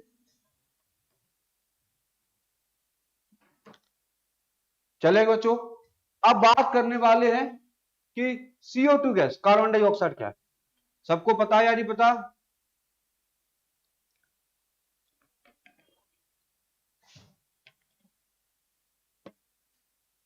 कार्बन डाइऑक्साइड को हम हिंदी में, इंग्लिश में कहते हैं CO2 गैस। CO2 गैस मानव के लिए अत्यंत जहरीली गैस है, जहरीली कह लो या हानिकारक गैस कह लो। मानव को चाहिए ऑक्सीजन, उसके लिए अमर कौन है, ऑक्सीजन। तो हम बात करें कार्बन डाइऑक्साइड जो कि रंगहीन होता है, कोई इसमें कलर नहीं होता, और कैसा होता है, गंधहीन होता है, ठीक है, कोई गंध नहीं होती, जो विषैला नहीं है, विषैला तो है थोड़ा सा है, क्या लिखा है, CO क्या है, विषैला नहीं है, पर मैं कह रहा हूं विषैला है, थोड़ा सा विषैला है, जिसके CO2 की मात्रा शरीर के अंदर बढ़ जाए तो आपको थकावट हो जाएगी। CO2 की मात्रा आपके शरीर में बढ़ जाए तो आपको पूरे शरीर में बेचैनी होगी, घबराहट होगी, CO2 वगैरह, इसलिए थोड़ा सा हमारे लिए भी क्या है, हानिकारक है, ठीक है। किंतु जीव जंतु इसकी उपस्थिति में तथा ऑक्सीजन की अनुपस्थिति के कारण मर जाते हैं। तो अगर हमारे शरीर में क्या लिखा है, इस लाइन को पूरा समझने की कोशिश करें, इस लाइन को पूरा सीखो। कार्बन डाइऑक्साइड की उपस्थिति ज्यादा हो जाए, CO2 क्या हो जाए, ज्यादा हो जाए, जब CO2 ज्यादा हो जाए तो ऑक्सीजन ऑटोमेटिक क्या हो जाएगी, कम, और कम हो जाएगी तो बेटा आपको पता है कि क्या हो जाता है, आदमी मर जाता है। CO2 की मात्रा ज्यादा हो, ऑक्सीजन की मात्रा कम हो जाए तो उस स्टेज में आदमी क्या हो जाता है, मर जाता है। वायुमंडल में कार्बन डाइऑक्साइड आयतन के रूप में हमारे कितने परसेंट पाई जाती है, 0.03, बताया था आपको। नाइट्रोजन 78% पाई जाती है, ऑक्सीजन 21% पाई जाती है, और जबकि हमारा जो लास्ट वाला जो भाग होता है कार्बन डाइऑक्साइड जो है वो कितने परसेंट पाई जाती है, 0.03% पाई। ग्रीन गैस हाउस प्रवाह के लिए प्रश्न याद कर लो, यहां से याद कर लो, तो ग्रीन गैस हाउस प्रवाह है, ग्रीन गैस हाउस प्रवाह, CO2 गैस का उपयोग किया जाता है इसमें, CO2, ठीक है। उपयोग आपको पता होना चाहिए, सोडा वाटर, सोडा पीते आप लोग, कोल्ड ड्रिंक पीने में, बनाने में, अग्निशामक यंत्र जानते हैं, अग्निशामक कोचिंगों में रखा रहता है लाल कलर का, ठीक है। शुष्क बनाने में, ये पॉइंट इंपोर्टेंट है, शुष्क बर्फ बनाने में किसका उपयोग किया जाता है, CO2 का उपयोग करते हैं। और प्रशीतक, ठंडा रखने के लिए, ठंडा रखने के लिए इसका उपयोग करते हैं बेटा, कार्बन, या हम कहते हैं CO2 का।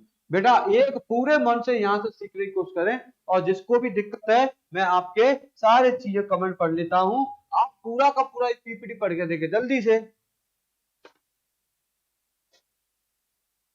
जल्दी से बच्चों, क्यों इतना सुस्ता रहे हो, आप बिल्कुल सुस्ता रहे हो कि सर क्लास में मजा नहीं आ रहा क्या, जल्दी से समझ में आया तो यस कर दो, हाँ कर दो, नहीं समझ में आया तो नो कर दो, मैं दोबारा से समझाने बैठा हूं यहाँ पर, ठीक है। आगे बढ़ते हैं, आगे थोड़ा सा हम बढ़ना स्टार्ट करते हैं, थोड़ा हमने बात की, ये पूरा का पूरा स्ट्रक्चर हमने देख लिया, पूरा का पूरा स्ट्रक्चर देख लिया। अब बात करते हैं CO गैस, CO गैस जानते हो, कार्बन मोनोऑक्साइड, कार्बन मोनोऑक्साइड के बारे में आपको सबको पता है, जब शरीर में ऑक्सीजन की कमी हो जाए तो हमारे शरीर में कार्बन मोनोऑक्साइड बन जाती है, और कार्बन मोनोऑक्साइड हीमोग्लोबिन से क्रिया कर लेती है। किससे क्रिया करती है? हीमोग्लोबिन। जिन बच्चों ने बायो पढ़ा है मुझसे तो उनको सब पता है हीमोग्लोबिन क्या होता है। तो ये क्या करता है, कार्बन मोनोऑक्साइड क्या करती है, हीमोग्लोबिन से क्रिया कर लेती है, और क्रिया करने के बाद कौन सी गैस बनाती है? Carboxy carboxy haemoglobin. कौन सा गैस बनाती है, कौन सा तत्व बनाती है? Carboxy haemoglobin. कौन सा बनाती है? कार्बोक्सी हीमोग्लोबिन बनाती है। बता चुकी है आपको। और जो कि शरीर में प्रवाहित होती है और सबसे जहरीली गैस है। इसके गैस के कारण, कार्बन मोनोऑक्साइड गैस के कारण हमें हार्ट अटैक आता है, हमारा बीपी बढ़ जाता है, अर्थात हम मरने की दम घुट जाता है, दम घुट जाता है और हम मरने की कगार पे आ जाते हैं। ये रंगहीन है और गंधहीन है, मतलब स्वाद वगैरह नहीं है। जहरीली जल में अत्यंत अल्प घुलनशील होती है। पहली तो बात ये कैसी है, जहरीली है। सबसे ज्यादा आपको इंपोर्टेंट जो मैं गोला लगा रहा ना उस पर ज्यादा चर्चा कर लेना घर पे, ठीक है। मोटर गाड़ियों के धुएं कैंसर उत्पन्न करने वाली गैस कार्बन मोनोऑक्साइड। आप मोटरसाइकिल के पीछे जाओ, मोटरसाइकिल के पीछे जाओ तो धुआं निकलता है ना, उस धुएं में भी कार्बन मोनोऑक्साइड सीओ गैस है। उस धुएं में कार्बन मोनोऑक्साइड सीओ गैस है। कौन सी गैस है? सीओ गैस है। तो बेटा ये सीओ गैस जो है ना, हमारे सीओ गैस हमारे कैंसर के लिए, कैंसर पैदा करती है, कैंसर उत्पाद करती है और बीमारी उत्पन्न करती है। तो बेटा सीओ गैस है। इसलिए बोला जाता है कि आपको थोड़ा डिस्टेंस बनाते हुए मोटर गाड़ी घोड़ाओं के साथ पीछे चलना चाहिए, डिस्टेंस बना के। यह गैस मानव शरीर के हीमोग्लोबिन के साथ क्रिया क्या बनाती है बच्चा? Oxy haemoglobin. बता दिया मैंने, ऑक्सी हीमोग्लोबिन बनेगा और ऑक्सी हीमोग्लोबिन के कारण हमारे शरीर को दम घुटने वाली गैस सीओ गैस दम घुटने लगता है, ठीक है, भूख के मारे, जिससे रक्त में ऑक्सीजन ग्रहण करके अपेक्षा। ये देख लो बेटा, ठीक है, कोई दिक्कत?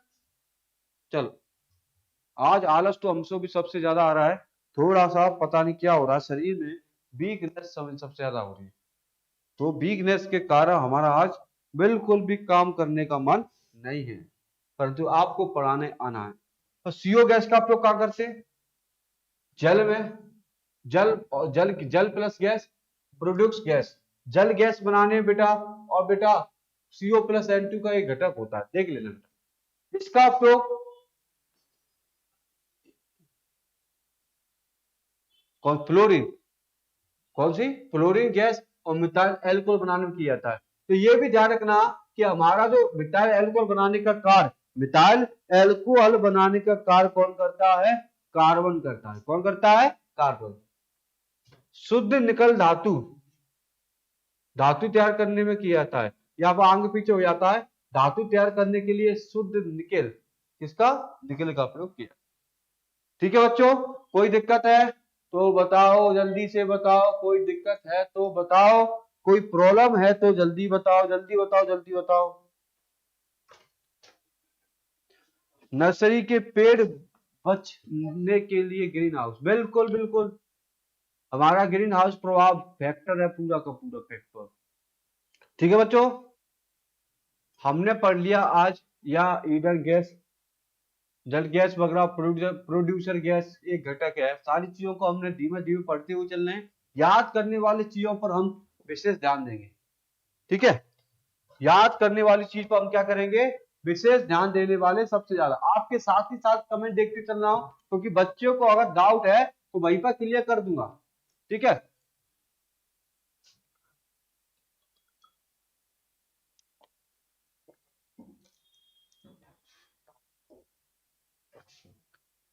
कार्बनिक यौगिक क्या होते हैं बता चुका हूं। कार्बनिक यौगिक आपको, कार्बोहाइड्रेट होते हैं, प्रोटीन होती है वसा। क्या बताओ? ऐसे यौगिक जिनमें कार्बन परमाणु अन्य कार्बन परमाणु से जुड़कर एक श्रृंखला बनाता है।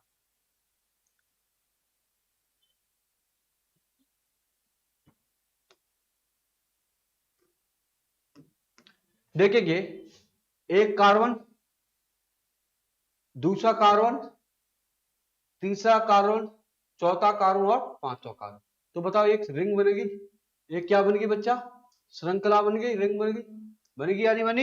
एक श्रृंखला बन गई। तो कार्बनिक यौगिक क्या होते हैं? ऐसे यौगिक कार्बन अपने परमाणु के साथ मिलकर जुड़कर एक श्रृंखला बनाता है, इसे क्या कहते हैं? कार्बनिक यौगिक कहते हैं। मैं पहले ही बता चुका हूं, कार्बनिक यौगिक आपके मुख्यतः कौन होते हैं? प्रोटीन होते हैं, कार्बोहाइड्रेट होते हैं, तेल होता है और वसा होता है। ये सारे के सारे जो होते हैं वो कार्बोहाइड्रेट होते हैं और कार्बनिक यौगिक होते हैं। कार्बनिक यौगिक आपको पता चल गया कि कार्बोहाइड्रेट होता है, प्रोटीन होती है, वसा होती है। परंतु आपको एक भी चीज और बतानी थी, आपको एक चीज और ध्यानपूर्वक दिलाना था कि बेटा आप कार्बन जो होते हैं या अपूर्व होते हैं वो बेटा इससे पूरी तरह से अलग होते हैं। ठीक है।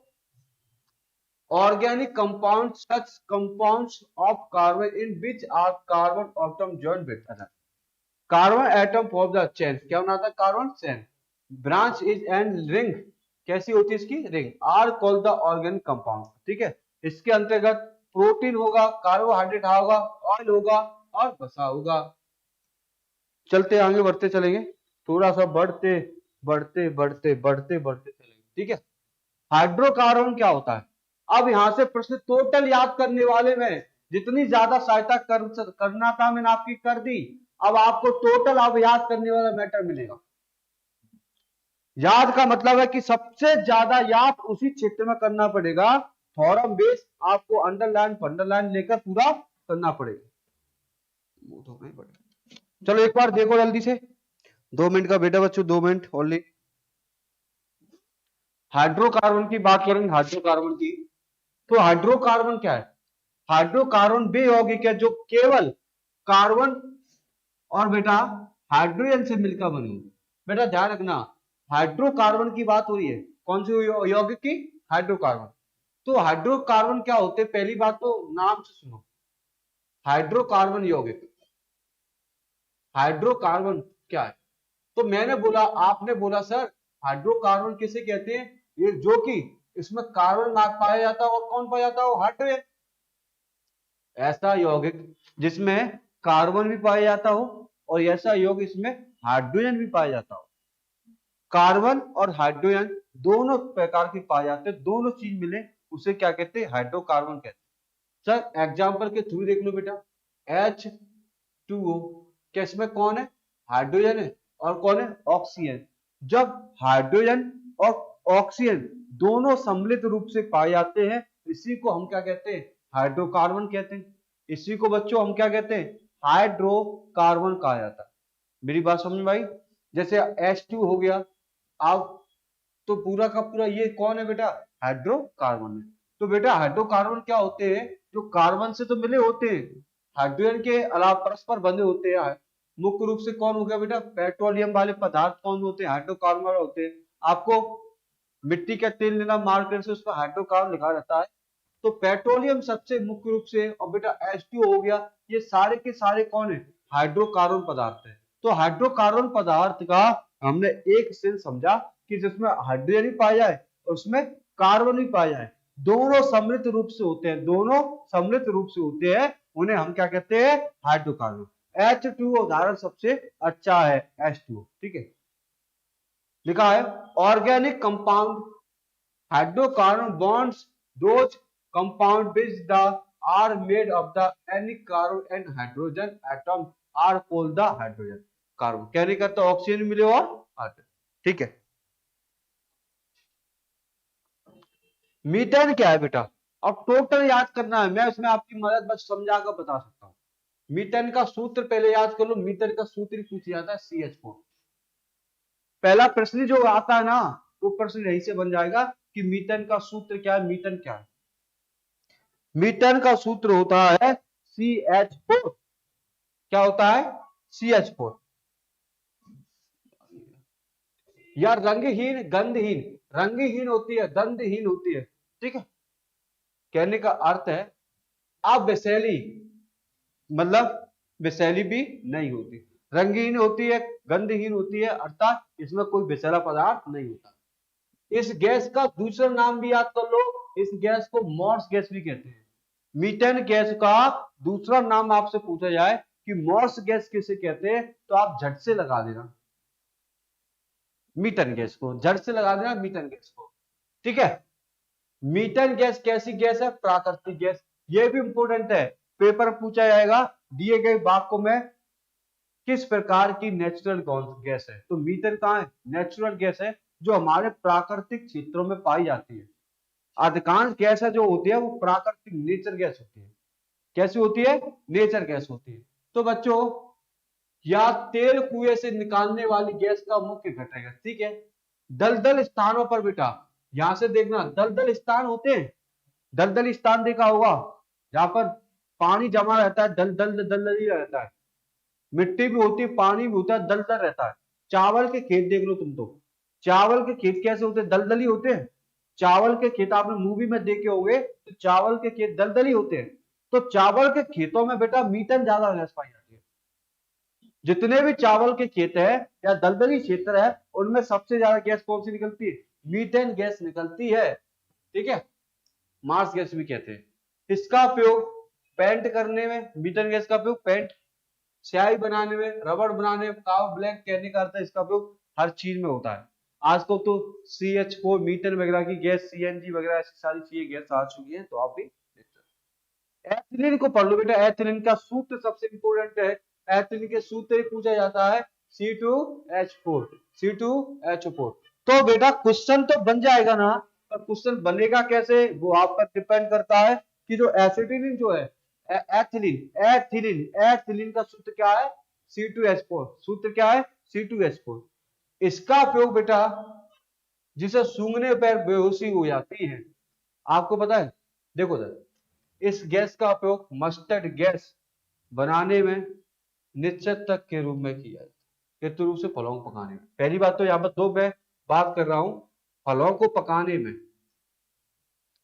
फलों को पकाने में कौन सी गैस आती है? एथिलीन गैस होती है।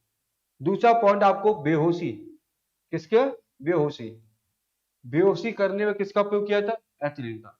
आपको आपको ये भी पता है कि जब मार्केट से हम फल लाते कच्चा,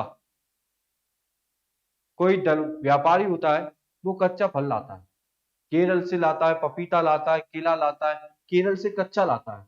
अगर पक्का लाएगा तो माल में खराब हो जाएगा, परिवहन सुविधा में क्या हो जाएगा? खराब हो जाएगा। इसी तरह जो व्यापारी होते हैं वो कच्चा पदार्थ लाते हैं। क्या लाते हैं? कच्चा, कच्चा पदार्थ लाते जरूर है बेटा। कच्चा पदार्थ के कारण अब उनको पकाना है, पीला करना है। आम कच्चा लाए, केला कच्चा लाए, पपीता कच्चा लाए, अब उसको क्या करना है? पीला करना है। तो बस उनको कार्बोनेट कहते हैं, कार्बेट, कार्बेट कहते हैं, आपने सुना होगा फलों को पकाने के लिए कार्बेट। अब फलों के बीच में पुड़िया, एथिलीन की क्या बना दी? पुड़िया बना ली। पुड़िया बनाकर उनके बीच में रख देते हैं, फलों के बीच में पुड़िया रख देते हैं। अब पुड़िया क्या करती है? एथिलीन उड़ता है, गैस निकलती है एथिलीन, तो सारे फलों को क्या कर देती है? पका देती है। तो फलों को पकाने में क्या करती है? पर स्वाद नहीं रहता जानना, जितना भी फल होता है कच्चा वाला, इसे इससे पकाया जाएगा तो स्वाद नहीं आता। आपने बहुत सारे केले खाए हैं, केलों में स्वाद नहीं होता। बहुत सारे पपीते खाए, उसमें स्वाद नहीं होता। तो एथिलीन से ज्यादा स्वाद चला जाता, ठीक है। और बेहोश करने में, बेहोश का मतलब क्या है? पहले क्लोरोफॉर्म देखा है आप मूवी में, तो आपने देखा हुआ, रूमाल लाते, रूमाल जिसपे कुछ डालते और ऐसे लगा के चले जाते। और क्लोरोफिल हो गया, बहुत डेंजर हो गया स्वास्थ्य के लिए। अब आ गया एथिलीन। तो एथिलीन का उपयोग मेडिकल क्षेत्र में या बेहोश के लिए किया जाता। पहले क्लोरोफॉर्म लगाते थे इंजेक्शन वगैरह, अब लगाते एथिलीन। कोई दिक्कत नहीं होती, ठीक है। कोई देखो जल्दी से, बच्चों समझ में आ रहा है क्या? बच्चों आज के लेक्चर को बड़े प्यार से पढ़ना है बच्चों। अगर नहीं आ रहा तो लिख दो, सर मुझे बिल्कुल समझ में नहीं आ रहा।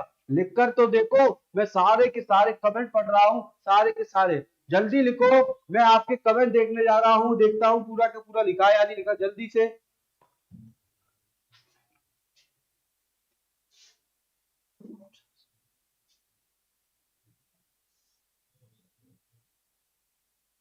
ये प्रजापति जी क्या कर रहे हो? एल्कलाइन ग्रुप शिवा तिवारी बिल्कुल पढ़ाएंगे, एल्कलाइन ग्रुप बना। और अभी जो पढ़ा रहे उन गैसों पर थोड़ा सा ध्यान दे। राम सर सीट क्या है? सर आ रहा है समझ में तो। और बच्चे बताओ, प्रजापति साहब बताओ जल्दी से, शिव तिवारी, इनके कुछ और ही चल रहे हैं। बेहोश करने के लिए एथिलीन का उपयोग करते, मस्टर्ड गैस ये सारी गैसों के नाम मैं आपको बताते चल रहा हूं बच्चों, ये टोटल समझाना ही काम है मेरा, क्योंकि इसमें अब ज्यादा समझाना है नहीं, क्योंकि ये फैक्चुअल है, फैक्चुअल चीज तो ज्यादा समझाई नहीं जाती। तो सही बच्चे लिख दो 2 मिनट के अंदर।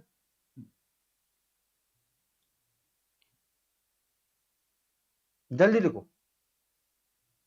हाँ आप जो चलते एथिलीन C2H4 हो गया हमारा, मीथेन हो गया,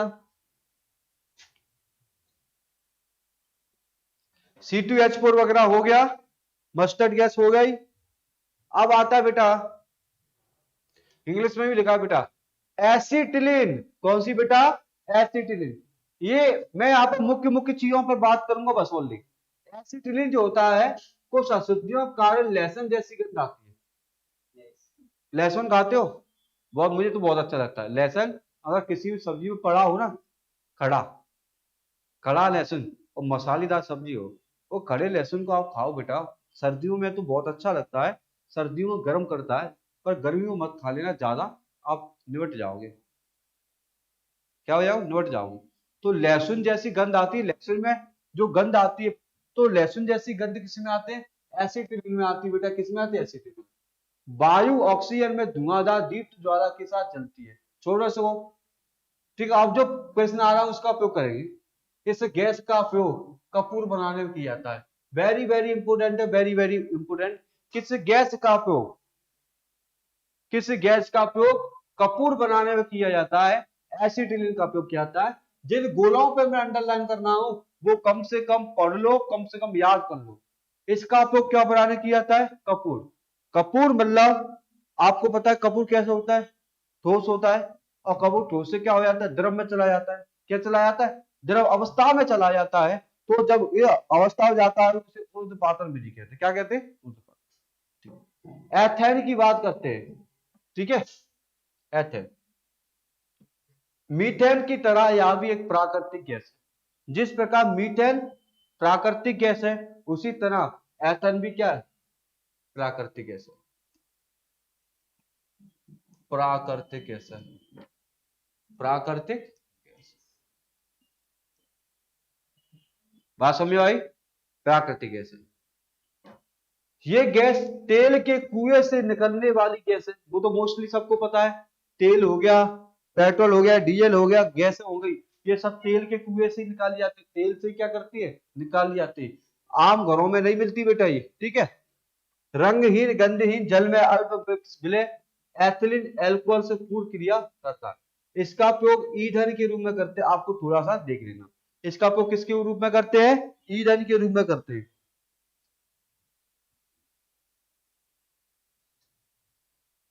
इसका उपयोग ईंधन, दलदली क्षेत्र सर रामसाइड। हाँ बेटा रामसाइड, बिल्कुल बिल्कुल दलदली क्षेत्र होता है वो। दलदली क्षेत्र आपको पता है, वो भी क्षेत्र होता है जहां मैग्रोव बन पाए जाते हैं, डेल्टा वाला क्षेत्र, ठीक है। दलदली क्षेत्र, रामसर क्षेत्र, वो भी बताएंगे रामसर क्षेत्र वगैरह आपको। हाँ थोड़ी स्वास्थ्य मेरा थोड़ा सा डाउन है, थोड़ा नहीं बहुत ज्यादा डाउन है, वीकनेस हो रही है। आप लोग थोड़ा सा एडजस्ट करेंगे आज की क्लास को, ठीक है।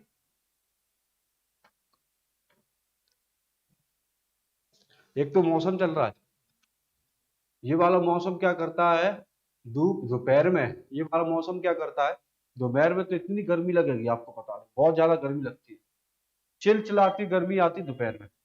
और जैसे 7 बजने लगे, 8 बजे, तो हल्की हल्की ठंडी हवा चलने लगती है। सुबह भी ठंडी ठंडी हवा चलती है।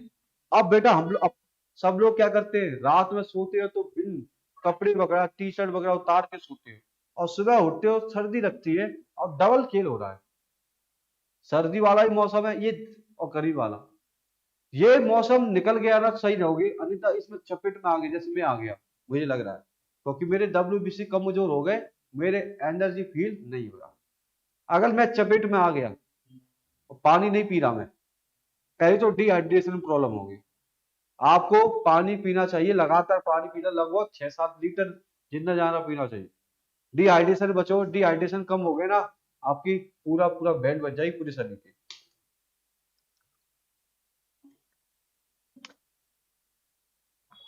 ठीक है। क्लोरोफ्लोरोकार्बन की बात करती। अब आता है हमारा कौन सा, सीएफसी गैस। सीएफसी गैस आपको पता कहां पाया जाता है, क्लोरोफ्लोरोकार्बन। ये गैस मुख्य रूप से आपको पता रेफ्रिजरेटर होता है क्या बेटा, रेफ्रिजरेटर जो होता है ना, फ्रिज वगैरह, उसमें कौन पाई जाती है, सीएफसी। एसी में कौन होती है, सीएफसी है। ये हानिकारक होती है स्वास्थ्य के लिए, ध्यान रखना। ठंडी जरूर होती है, ये भी हमारे शरीर के लिए क्या होती है, हानिकारक होती है। क्लोरोफ्लोरोकार्बन की फ्रियोन भी कहा जाता है। कार्बन को क्या कहते हैं बोला, फ्रियोन। क्लोरोफ्लोरोकार्बन को क्या कहते हैं, फ्रियोन भी कहा जाता है। यहाँ क्लोरीन फ्लोरीन तथा कार्बन परमाणु के यौगिक का संगठन है। ये किसका, देखो इसमें क्लोरोफ्लोरो में कौन पाया जाता है, क्लोरो क्लोरो फ्लोरो कार्बन, क्लोरोफ्लोरोकार्बन, ये तीनों का क्या है, संगठन है। क्लोरोफ्लोरोकार्बन तीनों का संगठन है, या एक प्रकार की हरित गैस है, या एक प्रकार की क्या है बच्चों, हरित गैस है। हरित गैस जो हमारे ग्लोबल के लिए ओजोन परत के क्षरण में महत्वपूर्ण भूमिका निभाती है। इसको समझो, जितनी ज्यादा एसी हमारे घर में, जितनी ज्यादा रेफ्रिजरेटर, कौन होगी इसमें, सीएफसी गैस, सीएफसी गैस होगी। अर्थात हमारा जो ओजोन मंडल है, कौन से मंडल में, जैसे सबसे पहले सौर मंडल होता है, फिर कौन सा होता है, समताप मंडल होता है, फिर कौन होता है, आयन मंडल होता है वगैरह। तो समताप मंडल में हमारी ओजोन परत पाई जाती है, ओजोन परत पाई जाती है, जो कि सूर्य की किरणों को आने से रोकती है। अब सीएफसी गैस की इतनी मात्रा बढ़ गई है कि जो हमारी समताप मंडल में ओजोन परत थी उसमें छेद हो रहे हैं, क्या हो रहा है, छेद। तो सीएफसी गैस के कारण ही हो रहे छेद इसमें, और जिसके कारण आपको टेम्परेचर ज्यादा मिल रहा है। अब देखना बेटा, अब की गर्मी देख लो, मार्च की गर्मी देख लो, आपका आने वाला है 35-36 डिग्री सेल्सियस चल रहा है, 35-36। अब अभी मार्च आने वाला है, आपको 21 मार्च के बाद सूर्य उत्तरायण हो जाएगा, फिर गर्मी क्या हो जाने लगेगी, बढ़ने लगेगी, सबसे ज्यादा गर्मी होने लगेगी, उत्तरायण होने लगेगा सूर्य। फिर 21 जून को पहुंच जाएगा, 21 जून को सबसे बड़े दिन और रात हो जाते हैं। फिर उसका 21 सितंबर को पहुंच जाएगा, जिसपर दिन रात की अवधि बराबर होती है, इसे द्वितीय गर्मी के नाम से जाना जाता है। यही तो बात पढ़ते हो गूगल में, ठीक है, सारी चीजें ये भी तो पढ़ते हो आप लोग। तो रेफ्रिजरेटर जो होता है, फ्रिज जो होता है, ठंडा पानी करने के लिए रेफ्रिजरेटर प्रशीतक में इसका उपयोग किया जाता है, रेफ्रिजरेटर प्रशीतक में इसका उपयोग किया जाता है।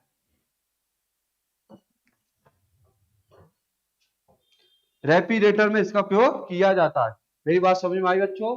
अगर मेरी बात समझ में आई है तो आगे बढ़ते चलेंगे, हमारा पूरा लेक्चर होगा आज, ठीक है, पूरा लेक्चर खत्म करेंगे आनंद के साथ। मैं कह रहा क्यों, क्योंकि बच्चा इसमें थोड़ा सा समझाने वाला पार्ट कम है। अब इसका यूजेस है, वो यूजेस आपको याद करना ही पड़ेगा।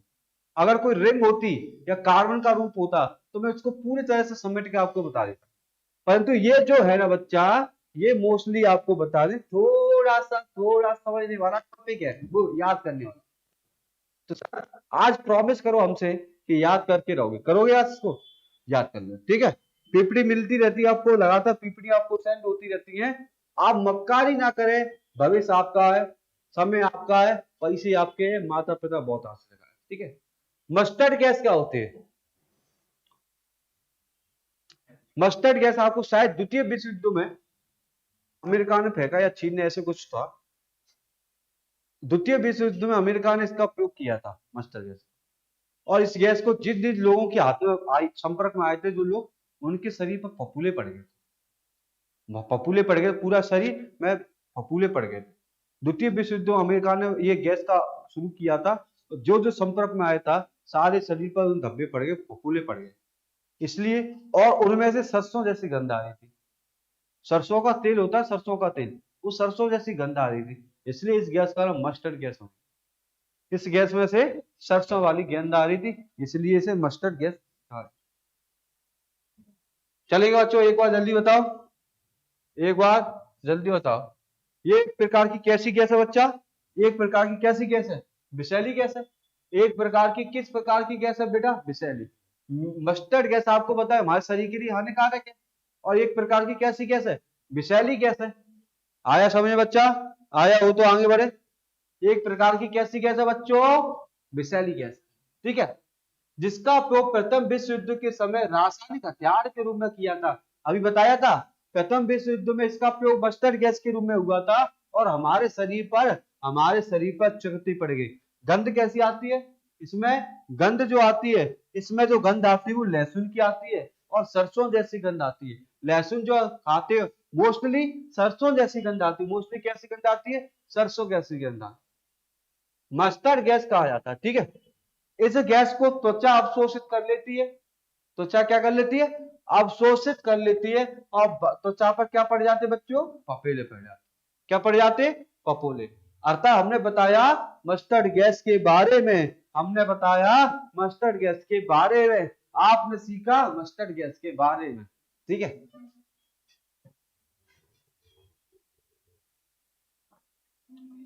पहले अश्रु गैस पढ़ लो। अश्रु गैस कोई दिक्कत है बच्चों?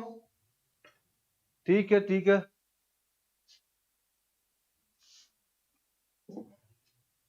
हिरोशिमा पर, बिल्कुल हिरोशिमा नागासाकी, ये सारे के सारे थे। डेट और भी लिख दो अगर डेट ध्यान है सबको। मुझे क्या 1 अप्रैल है 1945 से समथिंग कुछ डेट है। हिरोशिमा नागासाकी डेट लिख दो अगर डेट पता है तो। प्रजापति सर लास्ट में एमसीक्यू की पीडीएफ शेयर कर देना तीनों सब्जेक्ट की। बिल्कुल साक्षी जी, मैं आपको काम कर रहा हूं उसी में, आपके लिए पीडीएफ पूरी की पूरी आपको दे दी जाएगी साक्षी जी। और प्रजापति हिरोशिमा पर, बिल्कुल बिल्कुल फेंका है हिरोशिमा पर, आपको भी फेंक देंगे हिरोशिमा पर, नहीं पढ़ोगे तो। एक बार आप आश्रू गैस को पढ़ के देखो, जल्दी से बोर्ड पर प्यार से पढ़ के देखो। थोड़ा सा हमारा आज ढीला काम हो गया हम लोगों का, जल्दी से पढ़ो।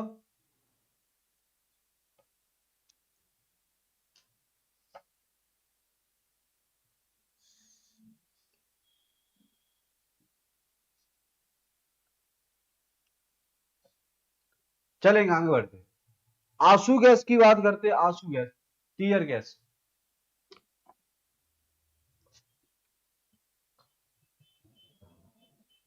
आंसू गैस की बात करते हैं। आंसू गैस को इंग्लिश में कहते हैं टीयर गैस।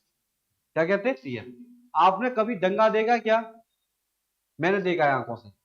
जब मैं ग्वालियर रहता था, पढ़ता था उस समय, छोटे की बात है, तो हजीरा क्षेत्र पर दंगा हुआ था। कोई लड़का खत्म हो गया।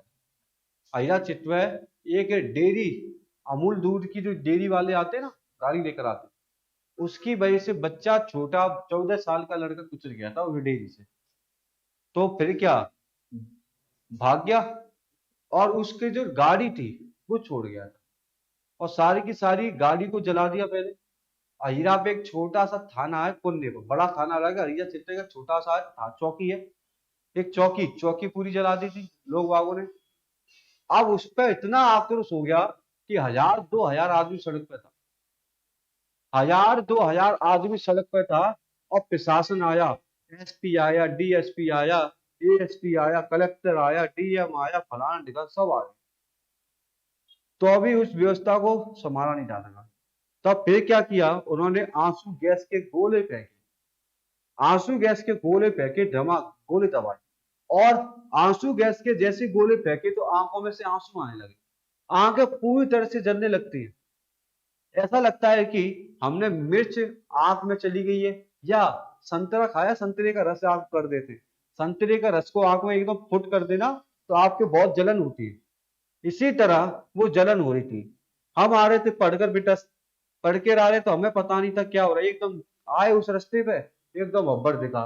पुलिस वालों ने कहा, पुलिस वालों ने फिर समझा दिया, आगे हटा दिया, पर वो 2 गोले दाग रहे थे।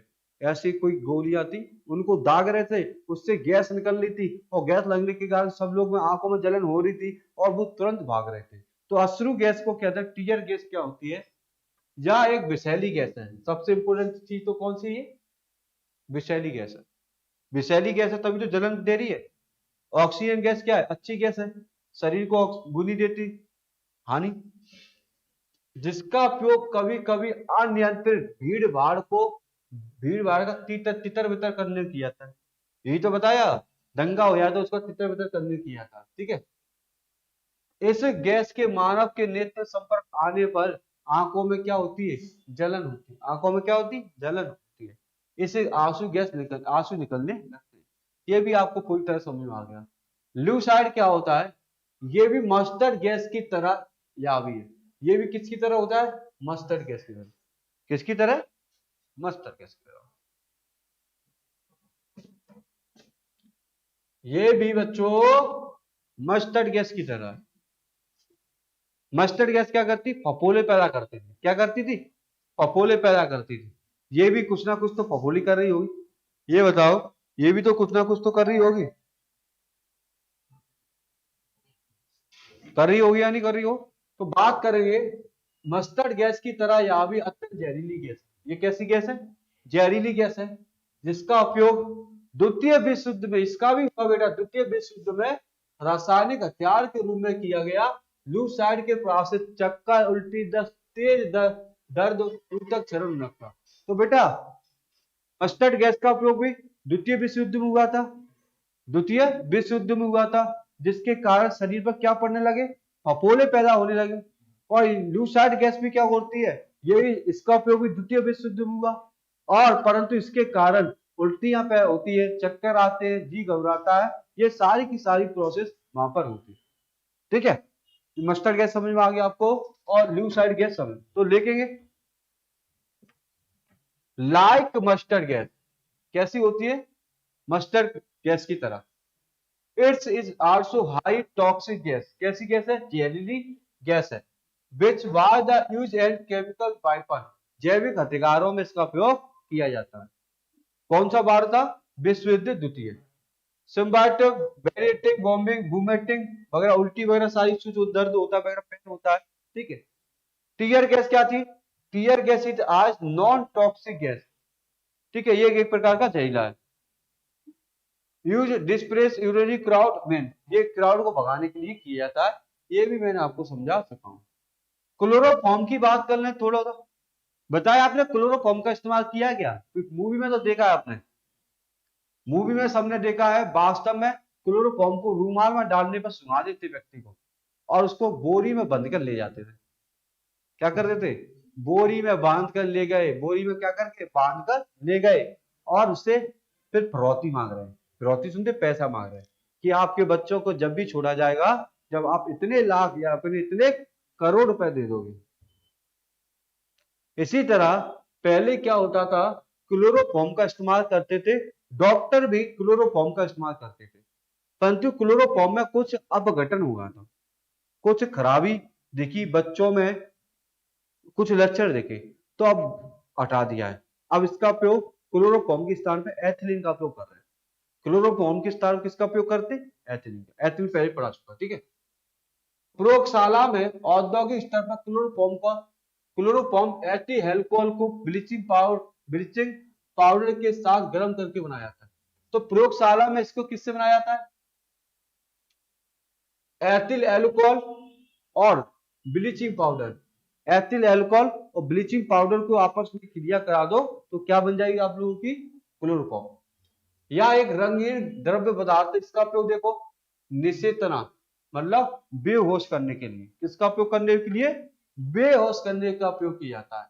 इसका उपयोग शल्य चिकित्सा में, सर्जरी में, निषेचक मतलब बेहोश। आपने देखा है कि किसी के गर्दन का ऑपरेशन हो रहा है तो वहीं पर क्या करते थे, सिरिंज लगा देते, इंजेक्शन लगा देते, लगाते या नहीं लगाते। अगर किसी को वहां पर पेट का ऑपरेशन हो रहा है, क्या हो रहा है,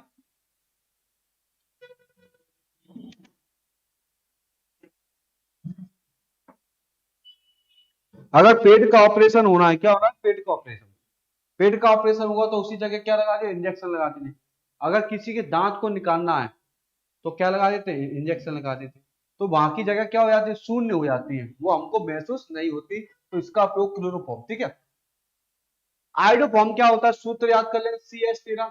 यहां भी पीले रंग की क्रिस्टलीय ठोस का है, किसका है, क्रिस्टलीय ठोस है, जो कि हेलोफ्राम की अभिक्रिया से बनाया जाता है।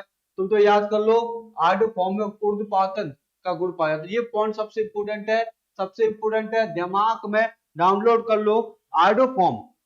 आइडोफॉर्म में ऊर्ध्वपातन पाया जाता है। आइडोफॉर्म में क्या पाया जाता है, ऊर्ध्वपातन पाया जाता है। ऊर्ध्वपातन विधि में आपको समझा चुका हूं बुरी भांति से। जब कोई चीज ठोस से गैस अवस्था में बदल जाती है उसे क्या कहते हैं, उर्ध्वपातन कहते हैं। कपूर इसका अच्छा उदाहरण था, नेपथली इसका अच्छा उदाहरण था। ठीक है, ये भी देख लिया। पायरिन देख लो, पायरिन का सूत्र याद करो, CC14। पायरिन हो गया, क्लोरोपिक्रिन हो गया, मिथाइल आइसोसाइनाइड हो गया। ये बेटा काफी मात्रा में पूछे जाते हैं। कार्बन टेट्रा क्लोराइड, पहली बात तो सूत्र ही पूछ लिया जाएगा पेपर में। अच्छा पेपर बनाना तो आपको सूत्र ही पूछा जाएगा, तब वाला पेपर बन गया, हार्ड पेपर बन गया तो सूत्र ही पेपर पूछा जाएगा। ठीक है, किसी को दिक्कत है तो बताओ, कमेंट देख लेते एक बार आप लोगों के। कोई प्रॉब्लम हो तो एक बार कमेंट कर दो, दोबारा से रिपीट कर देंगे।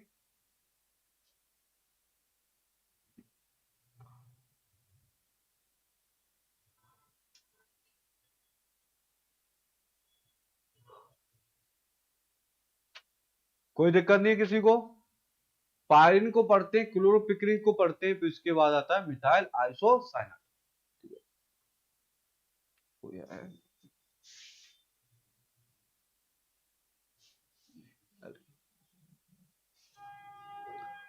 चले, कोई दिक्कत होनी नहीं चाहिए।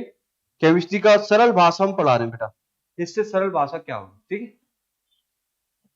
पायरिन क्या होता है, पायरिन का पहले नंबर पर सूत्र याद कर लो। जितने भी आपको कार्बनिक और इनकार्बनिक, ऑर्गेनिक और इनऑर्गेनिक पढ़ाया है, सूत्र से प्रश्न पूछा जाएगा। अब यार पायरिन क्या होता है, कार्बन टेट्राक्लोराइड को पायरिन नाम से भी जाना जाता है, तो इसको दूसरा नाम क्या है, कार्बन टेट्राक्लोराइड। तो अगर आपको पूछा जाए दिए गए वाक्यों में पायरिन है, तो पायरिन को क्या बोला जाता है, कार्बन टेट्राक्लोराइड। इसे इसका दूसरा नाम है बेटा। आपको बता दें इसका उपयोग बिजली से लगी आग बुझाने के लिए किया जाता है। पायरिन का उपयोग सबसे ज्यादा बिजली से लगी जो आग होती है, डीपी में आग लग जाती है, उसके बिजली घर में आग लग जाती है, तो उसमें बेटा पायरिन का इस्तेमाल करते हैं। तो बिजली से आग लग जाती है तो हम उसमें पायरिन का इस्तेमाल करते हैं। किसका उपयोग करते हैं, पायरिन का। बात समझ में आया, बिजली से आग लग जाए ना तो ध्यान रखना पायरिन का इस्तेमाल करते हैं। इसी को हम कार्बन टेट्राक्लोराइड कहते हैं। इसी को क्या कहते हैं, कार्बन टेट्राक्लोराइड। ठीक है, क्लोरोपिक्रिन क्या है, क्लोरोपिक्रिन क्या है, यहां भी एक विषैली गैस है। मोस्टली गैस विषैली है कार्बन की, मोस्टली गैस क्या है, विषैली है। इसका उपयोग कीटनाशक तथा युद्ध गैस के रूप में भी किया जाता है। कीटनाशक आपको पता है कि दवाई खरीदते हम लोग, जैसे हमने कोई फसल बो दी, फसल बोने के बाद फिर कीड़ा लग जाता है, कीड़ा ना लगे इसके लिए हम दवाई छिड़कते हैं। खेतों में क्या छिड़कते हैं, दवाई। और दवाई छिड़कने के बाद कीड़ा नहीं लगता तो बेटा ये भी क्या है, क्लोरोपिक्रिन है, जिसका उपयोग कीटनाशक का, कीटों को मारने के लिए, कीटों से सुरक्षा प्राप्त करने के लिए ये क्लोरोपिक्रिन का उपयोग करते हैं। किसका उपयोग करते हैं, क्लोरोपिक्रिन का।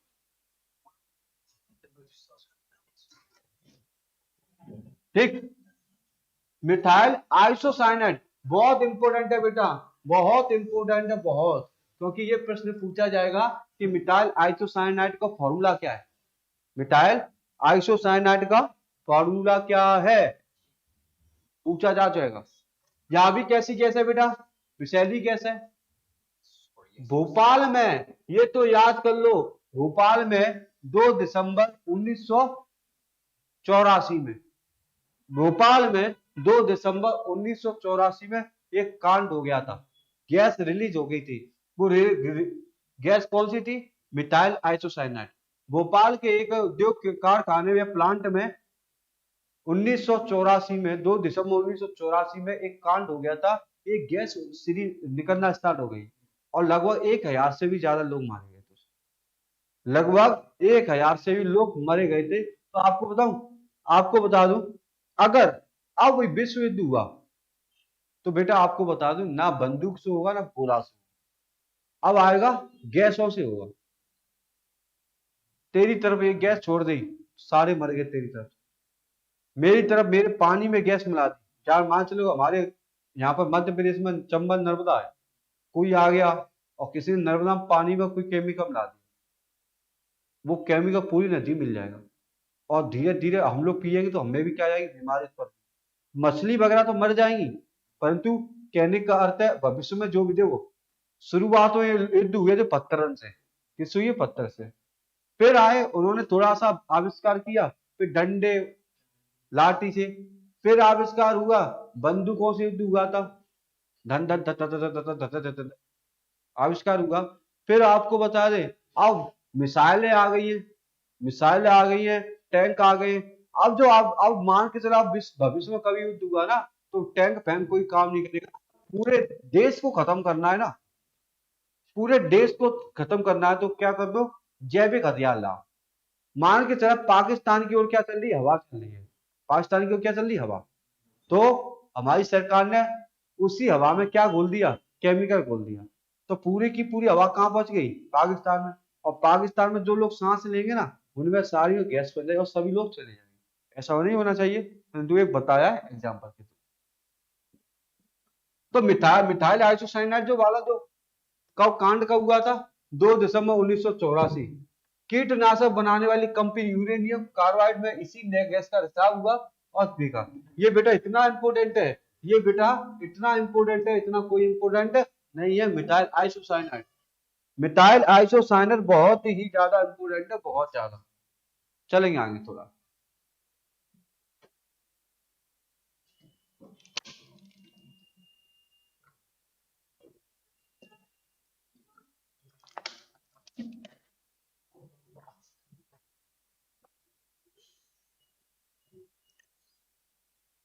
ठीक है, ठीक है बच्चों। अब आते हैं सबसे, अब लास्ट बचा थोड़ा सेकंड क्लास के लिए, थेरिट गोबर गैस। पहले मैं गोबर गैस को समझाऊं, उसको आप देखते रहना।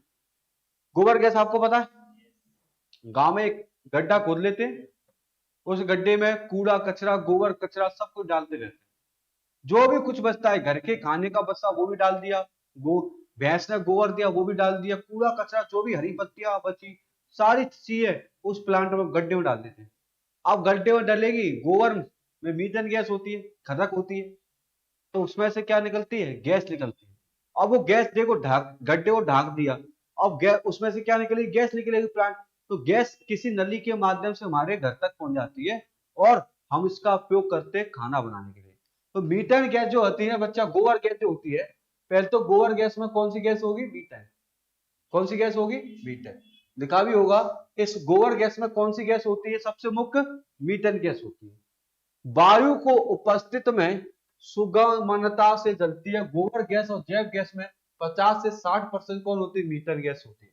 आपको कुछ नहीं याद नहीं रखना, कई बार क्वेश्चन यहीं से आएगा कि गोबर गैस में कौन सी गैस होती है। तो गोबर गैस में मीथेन गैस होती है। कौन सी गैस होती है बच्चों? Methane gas. तो गोबर गैस में कौन सी गैस होती है? तो आपका आंसर होना चाहिए सर मीथेन गैस। मेरी बात समझ में आई?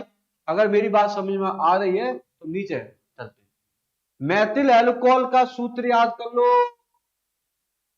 क्या कर लो? सूत्र याद कर लो।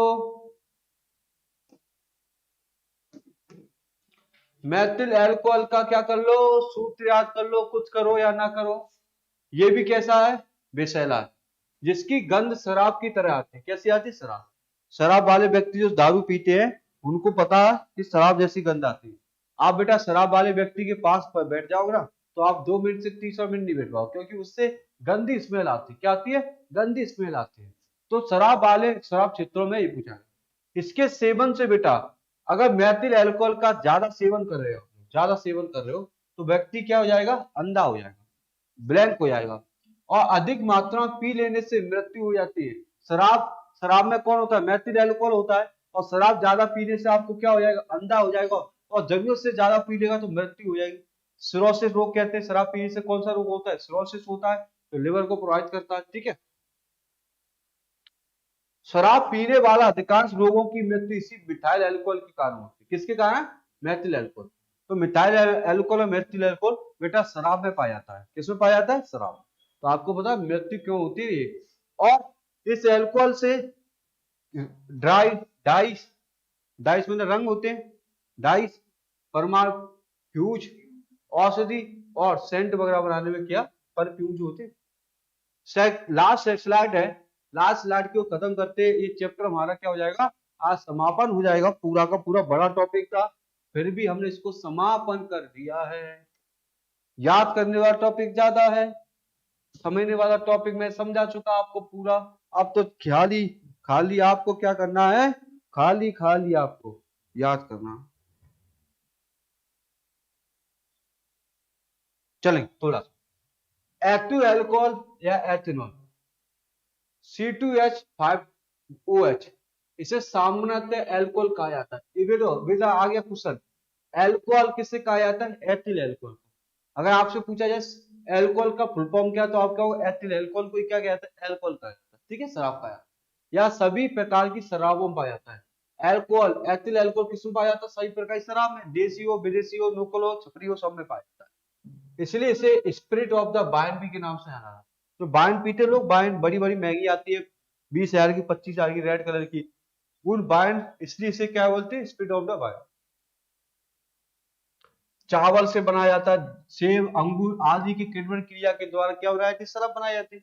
शराब कैसे बनती है आपको पता, शराब आपको जितना ज्यादा पुराना फल होगा, कच्चा फल पुराना, और पुराना फल में कीड़े पड़ रहे हैं, ऐसे कीड़े हुए जैसे काजू वगैरह हो गए, काजू कीड़ा, सेब कीड़ा, कीड़ा पड़ रहा है, जितना ज्यादा पुराना फल हो उससे अच्छी शराब बनती बताते हैं, जितने ज्यादा। और ऐसी डला है, जैसे अपने घरों में गोबर डला रहता है गाँव में, ऐसे ही वहां पर शराब बनते हैं, ऐसे कारखाने में कच्चे पदार्थ रहे गोबर जैसे, और वही पिसता है, वही खाते हैं, वही वहीं पर कुछ हो रहा है, हम पी लेते हैं उसी शराब को। बेटा शराब मत पीना कोई भी, शराब जिंदगी खत्म कर देती, क्या खत्म कर देती जिंदगी। यूरिया कर्वेमोइड, यूरिया को भी देख लो बेटा, किसको देख लो, यूरिया।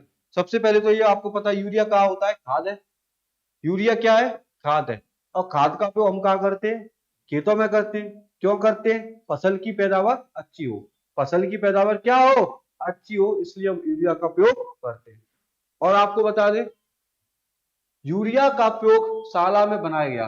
यूरिया को हम कहां से बनाया, प्रयोगशाला।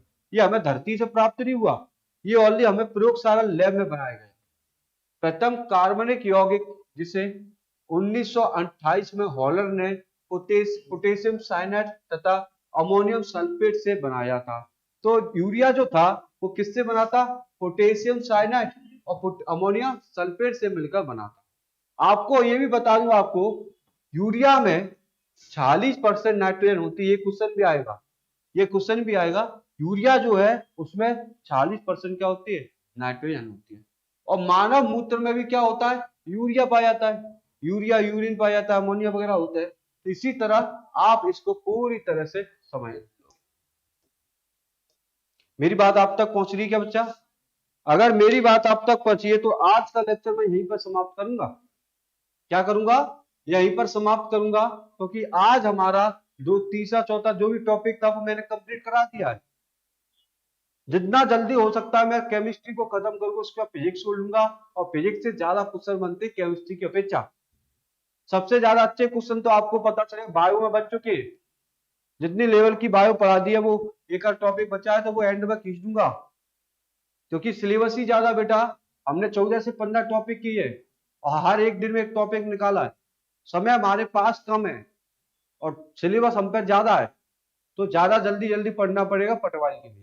एक एक दिन में हम टॉपिक खत्म करें, केमिस्ट्री के भी लगभग 4 से 5 दिन में जितने भी टॉपिक उनके 6, 7, 8 टॉपिक आपको दिए गए हैं, सारे टॉपिक को खत्म कराकर आपको फिजिक्स एक आध एसटीएल क्लास ले लूंगा, ठीक है।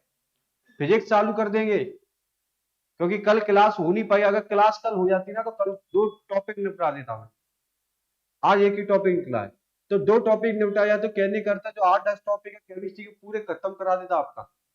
फिजिक्स पे चलते, फिजिक्स की भी पढ़ते पूरा का पूरा टॉपिक, ये भी 10 से 12 10 दिन में खत्म कर दूंगा फिजिक्स। बच्चे बॉटनी, बॉटनी में 2-4 दिन लग जाएंगे, कहने करता पूरी आपको सारी की सारी सार दूंगा पेपर से पहले तक।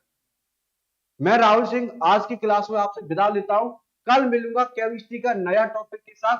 आप भी ऊर्जामान उमंग के साथ आपकी लगातार लेक्चर को पढ़ते रहे, ठीक है। कल मिलते हैं, थैंक यू, सबको नमस्कार, सबको राम राम, कल मिलते हैं, धन्यवाद।